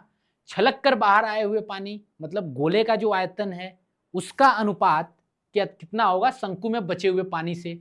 मैंने कहा जी शंकु में कितना? अब देखो यहीं से क्वेश्चंस क्लियर हो जाएगा। मैंने कहा क्या? मैंने कहा जो बाहर आया पानी, बाहर कितना आया? जितना गोला अंदर गया उतना पानी बाहर फेंक देगा। आप बाल्टी में कभी पानी भर लेना, है ना, उसमें एक गेंद डाल देना, वजन वाली गेंद डालना, तो जितना मतलब पूरे लबालब पानी भरा हुआ, जितना आयतन गेंद का रहा होगा, है ना, उतना पानी बाहर आ जाएगा। फिजिक्स जब पढ़ोगे उसमें और अच्छा से कॉन्सेप्ट क्लियर होता है कैसे आएगा, है ना, बहुत सारे सिद्धांत होते हैं इसमें। मैंने कहा ये इसका सेंटर है। मैंने कहा जो गोले का आयतन होता है वो होता है 4/3 पाई आर क्यूब, है ना जी, गोले का आयतन होता है। अब मैंने कहा इतना पानी बाहर आ गया, एक ये हो गया। अब ये अनुपात पूछ किससे रहा है? कह रहा है कि अब शंकु के अंदर जो बचा हुआ पानी है, शंकु के अंदर कितना बचा हुआ पानी है? हमने कहा जी शंकु का आयतन जो होता है वो 1/3 पाई आर स्क्वायर एच होता है ना जी, पाई आर स्क्वायर एच होता है। उसके बाद इसमें से ये वाला गोले वाला आयतन घट गया, निकल गया इतना पानी बाहर। इतना होता, लेकिन इतने से इतना पानी बाहर निकल गया गोले वाला, और यही क्वेश्चंस पूछा है। अब बताओ कौन कर लेगा? वैल्यू पुट करनी है, सब कर लोगे? नहीं कर पाओगे। अभी आपको गोले का रेडियस नहीं पता है कितना होगा, है ना, गोले का रेडियस नहीं पता है कितना होगा। गोले का रेडियस कैसे निकालोगे बच्चे? तो अगर ऐसा आपको दे दे कि एक शंकु के अंदर एक प्रॉपर गोला बैठ जाता है ना, जब एक प्रॉपर गोला बैठ जाता है तो इस गोले की जब रेडियस की वो बात करेगा, किसकी बात करेगा? गोले के रेडियस की बात करेगा, इस गोले के रेडियस की बात करेगा, इसकी R1 की बात करेगा। तो ये कितना होता है, इसका एक बेसिक सा फॉर्मूला है बच्चे, इसको आपको याद करके रखना है। ठीक, इस फार्मूले को आपको याद करके रखना है। क्या होता है ये R1 निकालने का फार्मूला? ये फार्मूला क्या होता है? ये होता है शायद R into h upon l plus r, है ना जी, यही होता है शायद, ये होता है फार्मूला निकालने का। अब मैं अगर बात करूं, आर कितना है जी? आर है 12, है ना। एच कितना है? एच है 16। ठीक, उसके बाद एल कितना है? एल, ये वाला एल कितना होगा? अगर ये शंकु है ना, ये 12 है, ये 16 है, तो ये निकाल लोगे आप, कितना होगा? 12 और 16 है। 12 और 16 का मतलब समझो आप 4 से कट रहे हैं क्या? 4 तिहाई 12, 4 चौके 16, 3 और 4 हैं तो ये कितना होगा? 5, मतलब 25। होगा कि नहीं होगा? होगा कि नहीं होगा? नहीं 25 नहीं 20, है ना, क्योंकि 4 से डिवाइड किए थे ना, 4 से डिवाइड किए थे तो इसको 4 से मल्टीप्लाई करेंगे तो 5 चौके 20, तो ये वाली जो होगी ये 20 होगी बच्चे, ये जो होगी 20। किसी को नहीं आता ज्यादा टेंशन लेने की जरूरत नहीं, पाइथागोरस प्रमेय लगा दो कि अगर ये कर्ण की बात पूछ रहा है और ये दे रखा है, हाइट दे रखा है और ये दे रखा है, तो हम निकाल लेंगे, है ना। लंब का स्क्वायर प्लस आधार का स्क्वायर इज इक्वल टू कर्ण का स्क्वायर। अगर जिसको पता है ना, ट्रिपलेट पता है, वो निकाल लेगा, है ना जी। चलो, तो हमें पता चल गया एल कितना है जी, एल 20 है। तो 20 + 12 कितना हो जाएगा जी, 32 हो जाएगा। 20 + 12 कितना हो जाएगा, 32। ठीक, तो 16 दूना के 32, 2 छके 12। तो R1 कितना निकल करके आ गया भाई, 6 निकल करके आ गया। कितना निकल करके आ गया, 6। सारे बच्चे फार्मूला याद कर लेंगे, हमेशा काम आएगा। अगर एक शंकु के अंदर एक पूर्ण गोला डाल दिया गया, प्रॉपर गोला डाल दिया गया जो दोनों सतहों को टच कर लेता है और पूरी डूब जाता है, तो उस गोले का जो रेडियस होगा वो R × H/L + R होता है। ठीक, ये याद करके रख लेना। तो अब हमें पता चल गया गोले का भी रेडियस कितना आ जाएगा बच्चे, 6 आ जाएगा। तो अब जरा भर दो, अब भर दो, है ना। अब भर दो इसको। कैसे भर दो, हमने कहा जी 4/3 है ना, 4/3 है और नीचे भी 1/3, 1/3 पाई। 1/3 पाई तो सब में कॉमन है, तो हमने कहा जी काट देते हैं, पाई से पाई काट देते हैं, 3 से 3 काट देते हैं जी, ये कट गए। तो अब जो बचा उसके मान रख दो जी। ऊपर क्या बचा, ऊपर 4 बचा और R³ R कितना है, 6 है, तो 4 × 6, 3 बार 6 6 लिख लेता हूं मैं, बटा ये कितना है जी, R²। शंकु की रेडियस की बात कर रहा है, तो ये कितना हो जाएगा, 12 का स्क्वायर, है ना। 12 का स्क्वायर, 12 × 12 इंटू H कितना है, 16 है, माइनस 4 R³, 4 R³ यही हो जाएगा, 4 × 6 × 6 × 6, है ना जी, 3 बार। अब जो काट करके देखते हैं कुछ कट रहा है क्या। हमने कहा जी यहाँ से 6 और 6 कॉमन निकालते हैं, है ना जी। 2 6 कॉमन निकालते हैं तो 2 6 ऊपर से उड़ा देते हैं। हमने कहा जी 1 6 ये 1 6 ये उड़ा दो, तो यहाँ क्या बचा, ये और ये कट गए, तो यहाँ पे 2 बचा और 1 6 ये भी उड़ गया। ठीक है जी। अब क्या कॉमन निकलेगा जी, 4 कॉमन निकलेगा। मैंने कहा जी यहाँ से 4 निकालो, यहाँ से 4 निकालो और इस 4 को उड़ा दो, तो ऊपर क्या बचा, 6 बचा। ऊपर क्या बचा, 6 बचा। नीचे क्या बचा जी, नीचे 16 बचा, है ना जी। 16 - 6, 16 - 6 मतलब 6/16 में से 6 गया 10, है ना जी। 6/10 है, तो ये किससे कट जाएगा जी, 2 से कट जाएगा। 2 × 6, 2 × 5 10, है ना जी। 3/5, 3/5 का मतलब 3:5। 3:5 का कोई ऑप्शन है क्या, 3:5 वाला कोई ऑप्शन है बच्चे। ऑप्शन नंबर सी, क्या है जी, ऑप्शन नंबर सी। बढ़िया था, अच्छा था। इसमें आपको ये बात पता चली कि एक शंकु के अंदर अगर गोला डाल दे तो गोले का आयतन निकालने का फार्मूला पता चल गया, प्लस आप शंकु और गोला दोनों का आयतन कैसे निकाला, मतलब आयतन क्या होता है वो भी समझ गए, कैसे रेशियो निकालते हैं वो भी समझ गया, है ना। एक कॉन्सेप्ट आपने फिर से रिवाइज कर लिया क्वेश्चंस के साथ। भूलोगे नहीं बच्चे, भूलोगे नहीं। इतना इस 25 क्वेश्चन में 25 अलग अलग चीजें लेकर के आया हूं मैं। इस 25 क्वेश्चंस में बहुत कुछ आपको सिखा दूंगा। अगर आप कभी नहीं भी पढ़े हो ना मेंसुरेशन, आपको तब भी याद हो जाएंगी चीजें, है ना। ऐसा क्वेश्चंस बना करके लेके आया हूं। जरा ये बताओ, एक त्रिभुज का क्षेत्रफल एक ऐसे समानांतर चतुर्भुज के क्षेत्रफल का 1/3 है जिसका आधार 24 है। समानांतर चतुर्भुज की ऊंचाई ज्ञात कीजिए यदि त्रिभुज की भुजाएं 22, 18, 24 है ना।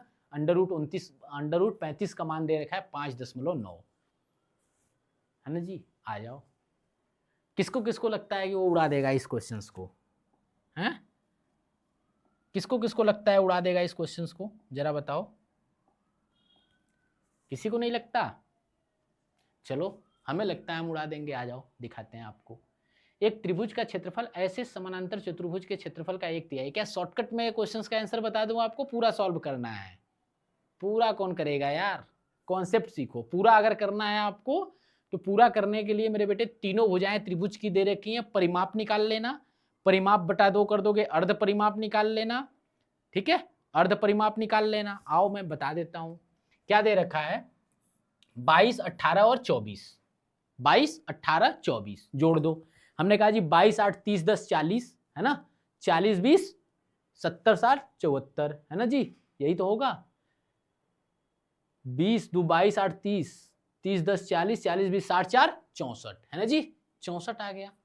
हमने कहा जी परिमाप जो आ गया परिमाप जो आ गया वो 64 आ गया।